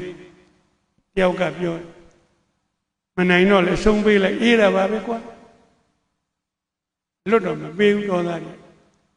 အဲ့ဒီမှာဆရာတော်ကကျွန်တော်ဒီနေ့လူလာကနီးတောင်မှကျွန်တော်မိမကနွားသချင်းနေရေပြည့်အောင်ဖြစ်ခဲ့ပါဦးဆိုလို့ကျွန်တော်ရေထမ်းခဲ့ရပါသေးတယ်ရေတွင်းကလည်းရွာထဲမှာမရှိဟိုးရွာပြင်တော်တော်ဝေးတယ်ခမရေထမ်းဆိုင်ကလေးအခုံးမှထမ်းပြီးတော့ကျွန်တော်ရွာကထွက်ရတယ်ရွာပြင်ရောက်တယ်ဆိုရင်ပဲကင်းကလေးတွေကစိမ့်စိမ့်ဆိုးဆိုးတရက်ပင်ကလေးတွေကလည်းပွင့်နေဝေးထမ်းပင်ကလေးတွေစီရီတန်းလို့ကျွန်တော်တယောက်တည်းလွန်သလိုလိုဆွဲသလိုလိုကျွန်တော်ဘုံတော်ကလေးတစ်ပုဒ်ကိုကောက်ပြီးဆိုမိပါတယ်ခမရာဇကြိုပြိဌာနဘာယာနာချက်ဖို့နာလန္ဒတက္ကသိုလ်ဝဲအသက်ကိုအနေဆိုင်ကကပ်ပါမလားနာမည်ကြီးမန်းလေးရွာသားစိန်တင်ဟန်ငှားထားတာကြေးကြီးပဲဘယ်ကပ်ပါလာမလဲဆရာလိုင်းကပညာရှိစကားတွေပြောသွားတော့ဆိုင်ကတီးဖို့မေ့နေကြအခုသချင်းဆိုပြီးနဲ့သမားနဲ့ကိုလှမ်းကောက်မောင်ဆိုင်တီးတဲ့ကောင်လက်ခတ်တွေလိုက်ရှာစိန်တင်ဟန်ကလည်းအဲ့တော့မှပဲနန်းနန်းဆန်းဆန်းဖြတ်ဆရာတော်ကသိဆိုင်မပါသေးဘူးကွာရာဇဂိုပြိဌာနဘာယာနာချက်ဖို့ဆိုင်ကကပ်ပါလာပြီနာလန္ဒတက္ကသိုလ်ဝဲအသက်ကိုအနေဟိုဆိုင်တန်နဲ့သချင်းတန်မန္တထဲမှာချိန်ချိန်ညံပါကြောဆရာတော်ရဲ့တန်းကတန်းအတန်ဝါစီဟိတ်သိကောင်းတာပဲနားထောင်ကောင်းဘောချနားထောင်ရဘုန်းတော်ကဆုံသွားစိန်တရားကတီးကျင်သေးဆိုကောင်းနဲ့တွေ့လက်ကလေးမြောက်ထားတယ်ကျိတ်သက်ကလည်းနားရီဆွင့်နေတော့ဆရာတော်ကသိပါဩရေတွင်းကဝေးတယ်ခမဘုန်းတော်တပုတ်ဆုံတာတော့မရောက်သေးဘူးခမလူတွေဝါကနေကြီးတယ်ဆိုအောင်မှာညှော်လင်းနေကြဆရာတော်ကနောက်တစ်ပုတ်ဆိုတယ်ငါထောင်လို့ကောင်းလိုက်တာနှစ်ပုတ်ဆုံးတာလည်းမရောက်သေးဘူးခမဝါကနေကြီးပြန်းနေသုံးပုတ်ဆိုတယ်လေးပုတ်ငါးပုတ်ဆက်တိုက်ဆိုတယ်တဲ့နားထောင်လို့ကောင်းလိုက်တာဆိုင်းတန်နဲ့သချင်းတန်မန်းနဲ့ထဲပါမကရွာပေါ်တွန်းကြော်သွားပြီပြိတ္တတွေဆရာတော်ရဲ့အင်ကြီးတွန့်ကျင်မြင်တော့ဘူးထိတ်ကချွေးခွက်ကြီးပျောက်သွားပြီဆရာတော်ကိုယ်တိုင်သူဂီတရေရင်ကျော်သူ့ဘာသာမျောပြီးတော့သူ့အင်ကြီးတွန့်ကျင်မေ့သွားပြီ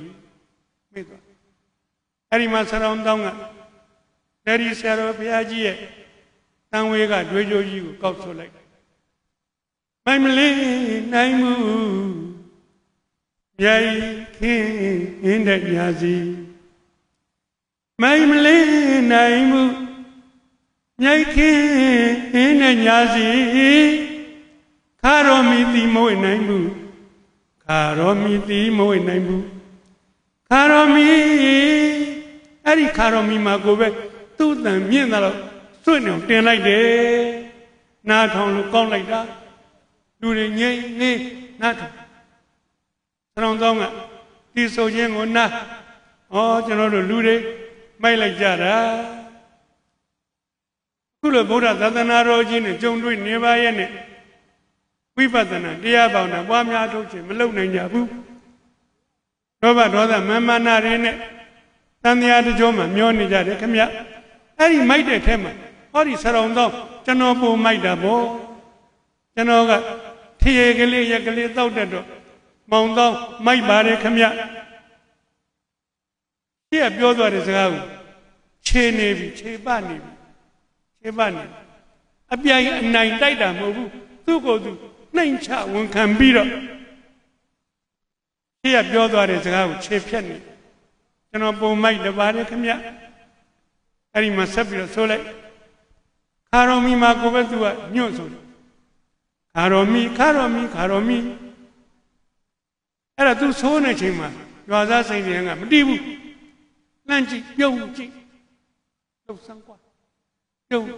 ခါတော်မီခါတော်မီခါတော်မီသူဆိုပြီးတော့စိန်ပြန်ကအဲ့ဒါကိုပတ်လုံးကလေးတွေနဲ့လှိမ့်လို့တီးစရောင်းသောင်းကမဆိုးတော့စိန်ပြန်ကိုကြည့်ပြုံးလို့နှစ်ယောက်သားအပြုံးချင်းဖလှယ်နေတယ်တဲ့အနုပညာမာနပြိုင်နေကြတာမဟုတ်ဘူးဗျနှလုံးသားချင်းမေတ္တာတရားတွေဖလှယ်ပြီးတော့ပြိဿကြီးကိုချောပြိနေကြတာဗျသူတို့နှစ်ယောက်ကိုကြည့်ပြီးတော့မနဲ့ထက်မှရှိတဲ့ပြိဿအားလုံးပြုံးလို့ပါပဲအပြုံးပန်းနေပွင့်လန်းနေလိုက်ကြနေ့ကုံလုံးမျောပြန်ရအတော်ပဲမတတ်နိုင်တဲ့ရပွေတန်တရားတကြောမှာကျွန်တော်တို့မျောနေလိုက်ကြတာအရင်ဆက်လိုက်တော့အမြက်ကတဏှာခမတဏှာသွဲလန်းခြင်းနှစ်သက်ခြင်းတဏှာအဲ့တဏှာကြောင့်မို့လို့ကျွန်တော်တို့ဘဝတွေဖြစ်ကြတာအဲ့ဒါတွေကိုသူကပြောလိုက်တဏှာကြောင့်ကိုရှင်းလိုက်တဏှာပူတဲ့အယူတွေမှာတဏှာပူတဲ့အယူတွေမှာအမှုမပြေပင်မရှာလိမ့်လေဟိုစိန်ပြန်ကလေပလုံးလေးကိုလှိမ့်ပြီးတီးတဏှာပူတော့ကျွန်တော်တို့မူးနေကြပါတယ်ယူနေကြပါတယ်ဗျဒါတွေကိုရှင်းပြတဏှာကြိုက်တဲ့အမိုက်တွေမှာအငိုက်မပြေပင်မရှာလိမ့်လေတဏှာကိုကြိုက်တော့ကျွန်တော်တို့မိုက်တယ်ဗျမိုက်တယ်ဗျဆရာတော်ကရှင်းပြတဏှာဖန်တဲ့အကံတွေမှာတဏှာဖန်တော့မောဟဖုံးပြီးအဝိဇ္ဇာဖုံးပြီးမမြင်ကမ်းမိဗျဒုက္ခကိုဒုက္ခထင်အနိစ္စကိုနိစ္စထင်အနတ္တကိုအတ္တထင်အတုပကိုတုပထင်အဲ့တော့တဏှာဖန်တဲ့အကံတွေမှာ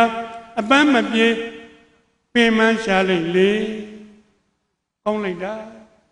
အဲ့ဒါတွေသူကဆိုးလိုက်ဖောလိုက်ပြောလိုက်ပိဿကြီးငေးငြိမ်တိတ်သဘောတွေကြအဲ့ဒီငေးပြီးတော့ငြိမ်တိတ်နေတယ်မှာဘသူပါတော့ဆရာလိုက်ပါတယ်သူလည်းထိုင်ပြီးတော့ငေးကောင်းတယ်လူပါလားတဲ့ဟုတ်ပါလားအဲ့လိုနည်းနဲ့မေ့ညောတော့ဆရာလိုက်ငါရင်တရိယာနိုင်ကြီးဩကျွန်တော်ပြောတယ်နိုင်ဝက်ကြော်တော့အာနာလိုက်တာဆရာလိုက်ကိုလက်ပြန်ပေးရမှာပါခင်ဗျကျွန်တော်နားပါမယ်ခင်ဗျ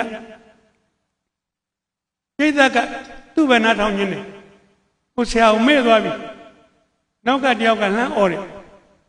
ဆရာပဲဆက်လုပ်လိုက်ပါတဲ့ဩမဟုတ်ပါဘူးခင်ဗျကျွန်တော်လည်းပြီးပါပြီခင်ဗျဆရာလိုက်လဲပါဗျဆရာလိုက်ပြောရမှာပါဗျဆရာလိုက်ငါလည်းထိုင်နေရနေလှမ်းអော်တယ်ဆရာပဲဆက်လုပ်လိုက်ပါတဲ့ဟောကနေလက်ကုပ်တွေတီးကြတယ်အားလုံးရဲ့တောင်းဆိုချက်ရဆရာတော်တောင်းကပိဋိပွဲကိုဆက်လက်ဆင်နွှဲအဲ့ဒီမှာသူကဘာကိုဆိုတော့ဆိုတော့မောင်ရှင်လောင်းလေးတွေကိုငွေဗလားတဲ့တပြေကနေရေးပေးရတယ်အောင်ပါစေတပြေဝဲနဲ့ရေချမ်းကိုလောင်းအဲ့ချင်းကိုဆိုတော့မြို့ပိဋိဆရာလိုက်မနေသာထိုင်ရကထလာပြီးတော့ငွေဗလားတဲ့ရေချမ်းကလေးတွေနဲ့မောင်ရှင်လောင်းလေးတွေနားပေါက်တယ်လေးတွေရေးပက်ပြီးနောက်တကဆရာတော်တောင်းကဘုရားတရားတန်ခါရဏမြတ်သုံးပါးကိုပူဇော်တဲ့ကြောကျိုးကိုဆိုတော့ဆရာလိုင်းကကြောပွဲထဲမှာရှိတဲ့ချီမန်းဝင်းလေးတွေယူမောင်ရှင်လောင်းလေးတွေနားပေါက်တယ်လေးတွေလိုက်စွပ်ပေးကြည့်ပါတဲ့ဆရာလိုင်းဘာဖြစ်သွားသလဲဘိသိက်အကူဖြစ်သွားတယ်ဘိသိက်အကူလို့သိငယ်တဲ့စိတ်မရှိဘူး ဆရာလိုက်ငါစရုံသောင်းကိုလှမ်းကြည့်ပြီးပြုံးလို့စရုံသောင်းကလည်းဆရာလိုက်ကိုလှမ်းကြည့်ပြီးတော့ပြုံးလို့ဒီကဆိုတာနဲ့ဟိုကချီမန်းခွင်းဆိုတာနဲ့ကိုက်ညောင်းအပေးယူတွေမျှနေပြန်ပြီအဲ့လိုနည်းနဲ့ဘိသိက်ပွဲကြီးပြီးကြပါစို့ပြီးပြီဆရာလိုက်ဆရာစရုံသောင်းကအောင်စီအောင်ညွှန်းပြီးတော့ဘိသိက်သိမ်းလူတွေပြန်ပြီးပြန်ကုန်ကြမနက်ထဲမှာအလှတကာနဲ့ဆွေမျိုးနည်းစားတဥစားနှဥစားပစ္စည်းလေးတွေသိမ်းလို့စီးလို့ကျန်မှာတော့ဆရာလိုက်မောင်းကျက်တဲ့ခေါင်းမောင်းလေးကိုဖြုတ်ဘူးတွေကိုထက်ဘူးလေးကိုပိတ်တိုးရင်အင်ကြီးရှည်ကြီးကိုချုပ်ခေါ်ရိုးကြအောင်ခောက်တည်တစ်တာတွေကိုထက်ကျိုးကြီးချိတ်လုံကြီးကိုခောက်သားကြအောင်ခောက်တစ်တာတွေကိုထက်တည်တစ်တာကိုပိတ်ကြားလိုက်တာ15မိနစ်လောက်ကြာစရုံတော့ခေါင်းမောင်းဖြုတ်လွယ်တဲ့ထက်အင်ကြီးချုပ်ထက်လုံသိပ်ထက်သို့လဲလုံသိပ်ထက်3မိနစ်ပြီးပြီမနက်တိုင်ပြီးတော့အလူကပေးတဲ့ဆေးဘောလေးကလေးဖွာအမောဖြင်းအဲ့ဒီမှာဆိုင်ဝိုင်းထဲမှာဆိုင်စရာစိန်တန်ရှိသေးတယ်ပတ်လုံးကလေးတွေပါပတ်စာကိုလက်ကွင်းလေးနဲ့ခွာနေသူနောက်ကလူတွေကလည်းသိလို့ရှိလို့အဲ့ဒီမှာဆရာလိုက်ငါတည်တဲ့တာလေးကိုဆွဲမှမနက်ထဲကိုလျှောက်လန်းလာစိန်တန်လှမ်းကြည့်ဘယ်သွားမလို့ပါလေစရုံသောင်းထိုင်နေတဲ့တိုင်ကလေးစီသွားတက်တာလေးကိုချဒူးကလေးကိုတုပ်ဦး3ချိန်ရိုးရိုးသေးသေးရှ िख ိုးကြော့တယ်ကြော့နေပြီစိန်တန်မြင်းနေရတယ်ဟာဟိုမှာကြော့လို့ပါလားစောစောတော့ကတော့ဖြေရက်တော့ရင်ဘိသိက်မမြောက်နေဗျခုတော့ကြော့နေပါလားအော်ဘယ်ကောင်မြင်တော့သူ့နောက်ကတပည့်ရလမ်းကြည့်မှတ်တရမိတာတို့ပြစီသူတို့သိစကားတွေပြောသူညံတော့ဘိသိက်ကဘာပြောမှာတော့နားဆွင့်စရုံပြောတောင်းပြောတဲ့စကားကိုနားထောင်ကြည့်ပါတော့ဘိသိက်စရုံတောင်းဘယ်လိုလူစားလဲလို့နားလေသွားလိစရုံတောင်းကပြောတယ်ဩကျွန်တော်ကဆရာလိုက်မှုပညာရှိလို့ထင်ထားတယ်မှားသွားပြီဗျာခမည်းကပညာရှိသူတော်ကောင်းပဲလောကမှာပညာတတ်တဲ့လူပေါ်တယ်ပညာရှိရှားတယ်ပညာရှိပေါ်သေးတယ်ပညာရှိသူတော်ကောင်းရှားတယ်ခမည်းကပညာရှိသူတော်ကောင်းသူ့ကိုကြော့လာတဲ့လူကိုနိုင်မယူဘူးလက်မထောင်ဘူးမှတ်ထားမင်းရှုံးပြီမလားကွာလက်မထောင်ဘူးသူကတော့ကျင်နာယူရတော့ကောင်းမှအမြင်ပင့်တင်ပေးလိုက်သေးပညာရှိသူတော်ကောင်းပဲအဲ့ဒီဟာကိုလည်းရင်းသားဆော့ချစ်မမြင်ပါဘူးတာရဲဆရာဘယ်သူမှမမြင်ပါဘူးဘယ်သူမြင်တာတော့ဆိုင်ဝိုင်းတွေကရွာသားစိန်တန်မြင်တာဗျစိန်တန်ကအဲ့ဒါကိုမြင်တော့ကောင်းလိုက်တယ်စကားသူ့လူတွေကိုလက်ကြည့်မှလည်းမကြောက်ဒီအကြောင်းကိုတနိုင်ငံလုံးသိအောင်စိန်တန်ကငါပြောချင်တယ်ဘယ်လိုပြောရမလဲကွာစိန်တန်ရဲ့နှလုံးသားကိုစာရေးဆရာရဲ့ဝိညာဉ်လက်ပြာကနှိုးနေပြီတောင်မှန်ခတ်ပြီးတော့နှိုးနေပြီစာရေးခြင်းနဲ့ကွအဲ့ဒါလေးကိုသူရေးတတ်တယ်လို့ရေးတာဗျဘိသိက်ဆရာစရုံတော့သမင်းမဂ္ဂဇင်းမှာပုတ်သမင်းမဂ္ဂဇင်းအိုက်တာချုပ်ကချစ်ဦးညိုကျွန်တော်ညီကလေးမဂ္ဂဇင်းထွက်တာနဲ့ကျွန်တော်လာပေးကိုရောက်ဖတ်ကျွန်တော်ဖတ်ကြည့်တော့အဲ့ဒီစရုံတောင်းရဲ့ဘိသိက်ပြိုင်ဟာကောင်းလိုက်တော့ကွာဒါကဆောင်းပါးမှမဟုတ်ပဲကွာဝတ္ထုတို့ဘဝတွေကစားတဲ့ဘဝတော်လိုက်တဲ့လူနှစ်ယောက်ဒီဘိသိက်ပြိုင်မှာဘယ်သူနိုင်တော့နှစ်ယောက်လုံးနိုင်တယ်ဘယ်သူရှုံးတော့ဘယ်သူမှမရှုံးဘူးစိတ်ကောင်းရှိကြတယ်ဟိုတယောက်ကလည်းပညာရှိသူတော်ကောင်းလို့စရုံသောပြောတာမှန်တယ်ဗျအသက်40လောက်မန္တရှိတက်တဲ့အရွယ် ချနိုင်ခဲ့မြမာမာနချပြီးတော့ကြော့နိုင်လူတွေကိုပြောချင်နေဗျာတော်ကြစမ်းပါဗျာစူးစမ်းကြစမ်းပါဗျာပြီးစိတ်ကောင်းရှိကြစမ်းပါဗျာနေကောင်းချုပ်ခါနီးမှာကျွန်တော်ပြောချင်တယ်စောစောကစာချစ်သူမှာစကားပြောတော့ဒီဟောပြောပွဲဖြစ်မြောက်စစ်စောတာဆရာဝန်ကြီးဒေါက်တာသန်းမင်းထွန်းဒီဟောပြောပွဲအောင်မြင်အောင်ဆက်ပြီးတော့ပံ့ပိုးကူညီဆောင်ရွက်တာသူပဲဗျရောက်တဲ့နေရာမှာဒီလူကိုချစ်တယ်ဗျသူ့ကိုချစ်တယ်ဘက်ကပါလားတာပေါင်းပေါ့ကွာပေါက်ခေါင်းမှာဆံဝင်ဖြစ်တော့ပေါက်ခေါင်းကနေ promotion နဲ့ပြောင်းရပေါက်ခေါင်းအကောင်နေဆန္ဒပြတယ်ယာရုတော့မယူဘူးပေါက်ခေါင်းမှာဆက်နေပြီကျန်တော့နောက်ယာရုကတိုးပြန်ပြီပေါက်ခေါင်းအကောင်နေဆန္ဒပြပြန်ပြီချက်လိုက်တာမလွတ်နိုင်ဘူးမပေးနိုင်ဘူးတတိယချိန်ကျတော့ပေးလိုက်စားပါပင်းတရားရောက်ပင်းတရားဆေးရုံရဲလျက်စင်နေတာကိုအမှန်တန်လှပတန်ရှင်းတရတော့ဆေးရုံတက်ချင်စရာကောင်းသောဆေးရုံဖြစ်အောင်လုပ်ဟိုနေရီထိလိုက်ကုလူတွေဒီလိုယောဂဘာကြောင့်ဖြစ်တယ်လဲကွယောဂတွေကုတာမဟုတ်ဘူးယောဂရဲ့အရင်းမြစ်ပါရှာကုတော့ရေကောင်းမတော့လို့ကွရွာတွေရေရအောင်လိုက်လို့တန်ရှင်းရည်လိုကတန်ရှင်းရည်လို့ဟိုတစ်မျိုးလုံးတစ်နယ်လုံးချက်လိုက်ကြတယ်နှလုံးသားထဲမှာကိုဆွတ်တုံးအောင်ချက်အဲ့လောက်ချက်တော့ယာရုတိုးပြီးတော့ကလောကိုထင်တယ်နော်ပြောင်းမပေးနိုင်ဘူးလက်မှတ်တွေထိုးပြီးတော့ကန့်ွက်ကြမပေးနိုင်ပါဘူးဗျမသွားဘူးနောက်တစ်ခါကျတော့ပင်းတရားဆေးရုံကပါ promotion ပေးပြီးတော့သူ့ကိုယာရုတိုးအဲ့ဒီကနေဒီညောင်းမြညောင်းရသူ့မျိုးသူပြန်ပြောင်းရတာမကန့်ွက်တော့ပါဘူးသူတို့ချစ်တဲ့ဆံဝင်ကြီးကိုလိုလိုက်ကြပါလေဒီကနေပြီးတော့ခုယာရုတိုးပြီးတော့ပသိမ်ကြောင်းကတော်လဲတော်စူးစားတော်လို့ကသူ့ဘဝသူမြင့်နေ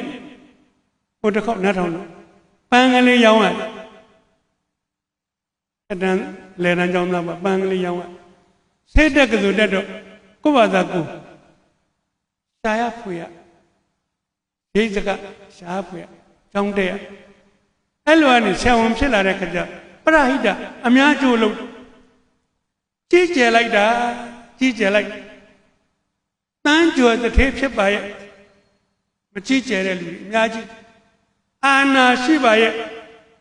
ဂုံမတင့်တဲ့လူအများကြီးချမ်းသာလိုက်တာခရိုနီကြီးခရိုပြာကြီးခရိုနက်ကြီးလူတော်လည်းမတိုးရဲဘူးလူရှိမထွက်ရဲဘူးချမ်းသာတော်လဲဂုံမတင့်အောင်မြင်တဲ့တိုးတက်တဲ့ပရဟိတလုပ်အဲ့ဒါအတူယူစရာအကောင်းဆုံးလူကျွန်တော်ကပြီးခဲ့တဲ့ဟောပြောပွဲတစ်ခုမှာနေပြည်တော်မှာသွားဟောတော့အဲ့ဒီကနေပြည်တော်ကကိုပိုင်ကျောင်းသိနာမည်ကြီးတဲ့ကျောင်းမှာအဲ့ကျောင်းမှာပြောတော့ကျောင်းသားတွေကိုပြောတယ်မင်းတို့စာတော်ကြပါကွာသားတို့သမီးတို့စူးစမ်းကြပါကွာအောင်မြောင်လုပ်ကြပါကွာဆရာဝန်ကြီးတွေဖြစ်လဲအဲ့လိုဆရာဝန်ကြီးဖြစ်အောင်လုပ်ကြပါကွာအဲ့လိုတယောက်ချင်းကလှုပ်လို့ရှိရင်ဒီတိုင်းပြည်ကလေဟိုးမိုးတောင်ပြန်သွားအောင်မယ်မိုးပြန်သွားမယ်ကျွန်တော်တို့ခေါင်းဆောင်ဒေါအောင်ဆန်းစုကြည်စင်ကာပူသွားတော့စင်ကာပူမှာပြောတာနောက်နှစ်20ကြာရင်မြန်မာနိုင်ငံကစင်ကာပူကိုကြော်အောင်လုပ်မယ်ပြောတယ်တခါတော့ကဒီစကားလီကွမ်းယူပြောခဲ့တာပါဗျနောက်10နှစ်ကိုမြန်မာနိုင်ငံမြှောင်လိုက်မယ်ပြောခဲ့တာအခုတော့ကြော်သွားပြီဗျကြော်သွားပြီမော့ကြည့်နေရတယ်အဲ့ဒါကိုကျွန်တော်တို့ခေါင်းဆောင်ကပြန်ပြောတယ်နောက်နှစ်20မှာ စင်ကာပူကိုကြော်လို့နိုင်ငံသားသတင်းတောက်ပြောက်ကကျင်းတတ်ပုံမရဘူးမိကွန်းပြန်မိတယ်မိအောင်လိုက်မယ်လို့ပြောတာလားကြော်အောင်လုပ်မယ်လို့ပြောတာလားမိကျွန်တော်တို့ခေါင်းဆောင်ကပြန်ပြောခဲ့ကြော်အောင်လုပ်မယ်လို့ပြောတာပါစိတ်ဓာတ်အဲ့ဒီစိတ်ဓာတ်နဲ့ဟောဒီလိုဆံဝန်ကြီးလိုလူမျိုးတွေရှိကျွန်တော်တို့နိုင်ငံရေမြေတရားဇာတာသိကောင်းတယ်ကြောက်တံပရမအကုန်ပေါ်တယ်ကြောက်စိတ်မြမကြောက်စင်းအကောင်းဆုံးပရမမြမပရမအကောင်းဆုံးတတုကျင်းဤတန်အကုန်ထွက်တယ်တွင်းတွေရတနာတွေအကုန်ရှိတယ်ကျွန်တော်တို့မြေစိုက်လို့ပြောလို့ရပေါတူတစ်ချက်လက်လိုက်ပြီးသစ်စီထည့်လိုက်တဲ့ပင်ပေါက်အဲ့လိုမြေမျိုးဗျရာသီဥတုတနေ့ပတ်လုံးစိုက်လို့ရမြေအောက်ရေကဘာကြီးရှားပါလို့ရေဘယ်ရမလဲကဘာကြီးပူလောင်နေပြီကျွန်တော်တို့မြေအောက်ရေတွေခုထိပေါ်တော့ကျွန်တော်တို့မြစ်တွေချောင်းနေရေကောင်းနေစီးတော့အပူရရှိတရားဇာတသဘာဝအရင်းမြစ်ပေါ်တဲ့ပြေဗျဒါဖြစ်လို့ရှင်လူသားအရင်းမြစ်ညံ့လို့လားဘယ်ရလားဟုတ်စင်ကာပူမှာလုပ်ငန်းကြီးတွေမကောင်းဆောင်တယ်မြန်မာပြည်ပဲဗျဟိုကနော်မင်းသားကြီးလက်ထက်တုန်းကနိုင်ငံညာပညာတော်ရှင်လွတ်တဲ့ထက်ဒုတိယကမ္ဘာစစ်ကြီးဖြစ်တော့ပထမကမ္ဘာစစ်ကြီးဖြစ်တော့ပြန်မလာနိုင်တဲ့နိုင်ငံခြားမှာဗိုလ်ချုပ်ကြီးတက်ဖြစ်တယ်ဟိုကျွန်တော်ဘန်ကောက်သွားဟောတော့ဟောပြောပွဲနားတဲ့ချိန်မှာဆလာလန်ကွန်တက္ကသိုလ်ကပါမောက္ခမြန်မာလူမျိုးသူ့အိမ်မှာလက်ဖေးလေးတိုက်အခါရင်နဲ့စကားပြောကြတယ်ကျွန်တော်သူမေးဆရာကိုကျွန်တော်မင်းမယ်မြန်မာနိုင်ငံမှာလည်းခင်ဗျားဆရာလုပ်ခဲ့တယ်အခုဘန်ကောက်မှာလည်းဆရာလုပ်ခဲ့တယ်ဆရာသင်ရတဲ့ကျောင်းသားတွေထဲမှာမြန်မာကျောင်းသားနဲ့ဘန်ကောက်ကကျောင်းသားနဲ့ထိုင်းကကျောင်းသားနဲ့ဘယ်သူကညံကောင်းလဲဗျအဲ့ဒီပါမောက္ခပြောတယ်ဩဆရာလေမေးမှမေးတတ်ပလီလေမြန်မာနိုင်ငံကျောင်းသားတွေကတထွာပြရင်တလန်မြင်တာဆရာရဲ့သိတ်သင်လို့ကောင်းတယ်ဒီကကောင်းတွေကတလန်ပြလို့တထွာမမြင်ဘူးကျွန်တော်သိတယ်ဗျကျွန်တော်ထင်လို့အဲ့လိုထင်လို့ကိုမေးတယ်သူကလည်းအဲ့တိုင်းကိုဖြေတာပဲကျွန်တော်တို့နိုင်ငံသားတွေညံညံသွေးထက်တယ်ကောင်းတော့တယ်စစရာကုန်တော့တယ်အကြောင်းကြောင်းနေကြောင့်ကျွန်တော်နောက်ကြခဲ့အခုကျွန်တော်တို့ခေါင်းဆောင်ကပြောနေနှစ်20မှာကြောင်လိုက်လူသားရင်းမြစ်လည်းကောင်းတယ်တရားဇာတတော်ကလည်းကောင်းတယ်လူတွေအတ္တတွေကဲနေလို့ငါကောင်းစားဖို့ငါမိသားစုကောင်းစားဖို့ငါဆွေငါမျိုးကောင်းစားဖို့အဲ့ဒီမှာရေစီရေချောင်းကသူ့စီကြီးဖောက်နေတယ်တိုင်းပြည်ရေငတ်တာတိုင်းလူပြည်သားတွေကိုအတ္တပရမျှကြစမ်းပါဗျာစိတ်ကောင်းရှိကြစမ်းပါဗျာချမ်းသာရင်လည်းစိတ်ကောင်းရှိပါဗျာပညာတတ်ရင်လည်းစိတ်ကောင်းရှိပါဗျာလုတ်ပိုင်ခွင့်တွေအာဏာတွေပါဝါတွေရှိရင်လည်းစိတ်ကောင်းရှိပါဗျာအနောထာအပြင်လက်ထက်မှာတိုင်းပြည်တိုးတက်တယ်ဗျစံစသားမင်းကြီးလက်ထက်မှာတိုင်းပြည်အေးချမ်းသာရတယ်ဗျငါကြီးလက်ရလက်ဖြင့်အဝတ်ဆိုးတို့ပစိုးတို့ကိုပေးပါလက်ဝဲလက်ဖြင့်အစားအစာတို့ကိုကျွေးပါတောင်စသားကရွှေစည်းကုန်ကြောက်ဆံမှာရေးထိုးခဲ့စိတ်ကောင်းရှိလိုက်တာဗျငါဖို့ငါအတွက်မပါဘူးမစင်စားဘူးတိုင်းသူပြည်သားအတွက်စဉ်းစားတယ်အဲ့တိုင်းပြည်တိုးတက်တာပဲတာယာတာပဲငြိမ်းချမ်းတာပဲကျွန်တော်တို့လူတူချင်းကလေးကစပြီးတော့အတ္တ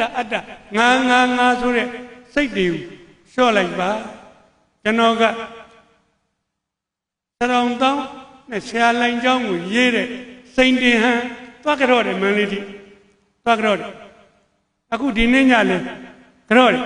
သူ့ရဲ့ဒီစာတပုတ်တွေသူကပြောတယ်ခင်ဗျာစာအုပ်တွေအများကြီးရေးတာကျုပ်ကဆောင်းပါးလေး50ပုတ်ရေးတာဘာလို့ကြတော့ဆရာရေးတဲ့စာတပုတ်ကကျွန်တော်တို့နှလုံးသားကိုအလင်းတိုင်ထွန်းပေးတယ်ဗျ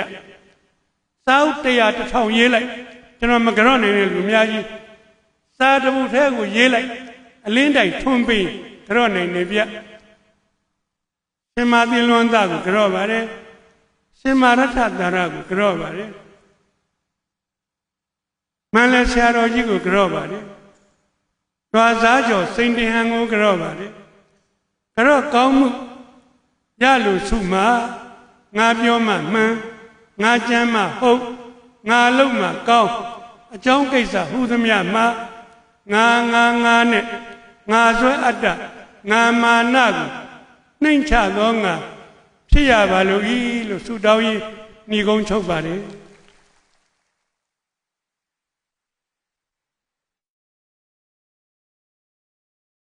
အမတ်တရားလက်ဆောင်ပေးရခြင်းအစီအစဉ်ဖြစ်တဲ့အတွက်ဆရာကြီးကအမတ်တရားဂါရဝပြုလက်ဆောင်လက်ခံပေးပါရဲ့လေးစားစွာပန်ကြားအပ်ပါတယ်ရှင်။ဟောပြောလို့ကိုကောင်းပါလေကိုအောင်ကသူ့အတွက်ညာရေးအပြင်ထပ်ဆောင်ပြီးတော့9သိန်းကြောလို့ကိုအောင်မင်းနဲ့မိသားစုမင်းတို့လုပ်ငန်းကြီးတွေစတဲ့ကိုတိုးတက်အောင်မြင်ပါစေ။ဆရာကြီးအောင်စာပေချစ်သူများအဖွဲ့ရဲ့ဂါရဝပြုလက်ဆောင်ငွေကျပ်2သိန်းခွဲနဲ့ဦးအောင်မြင့်ရဲ့ကြောငွေကျပ်1သိန်းဂါရဝပြုကြောလက်ဆောင်ပေးအပ်မှာဖြစ်ပါရဲ့ရှင်။ဂါရဝပြုကြောလက်ဆောင်ပေးအပ်ပေးပါရဲ့နေပြည်တော်ဆန်ဆက်မှာဦးတင်နိုင်ကိုလေးစားစွာဖိတ်မှန်တကားပြုအပ်ပါရဲ့ရှင်။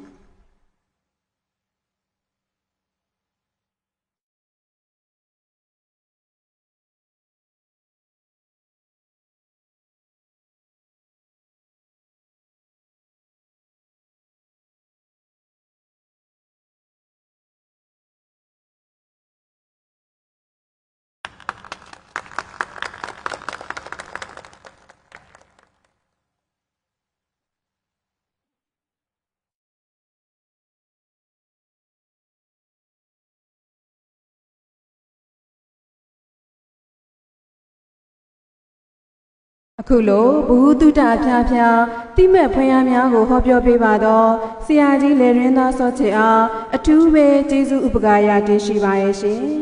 ဆရာကြီးကိုစိတ်နှပြကျမ်းမာချမ်းသာစွာဖြင့်စာပေအကျိုးသာသနာအကျိုးစတဲ့တဘိုးဆောင်ရွက်နိုင်ပါစေလို့စာပေချစ်သူများကိုစားဂါရဝပြုဆုတောင်းမေတ္တာပို့သအပ်ပါရဲ့ရှင်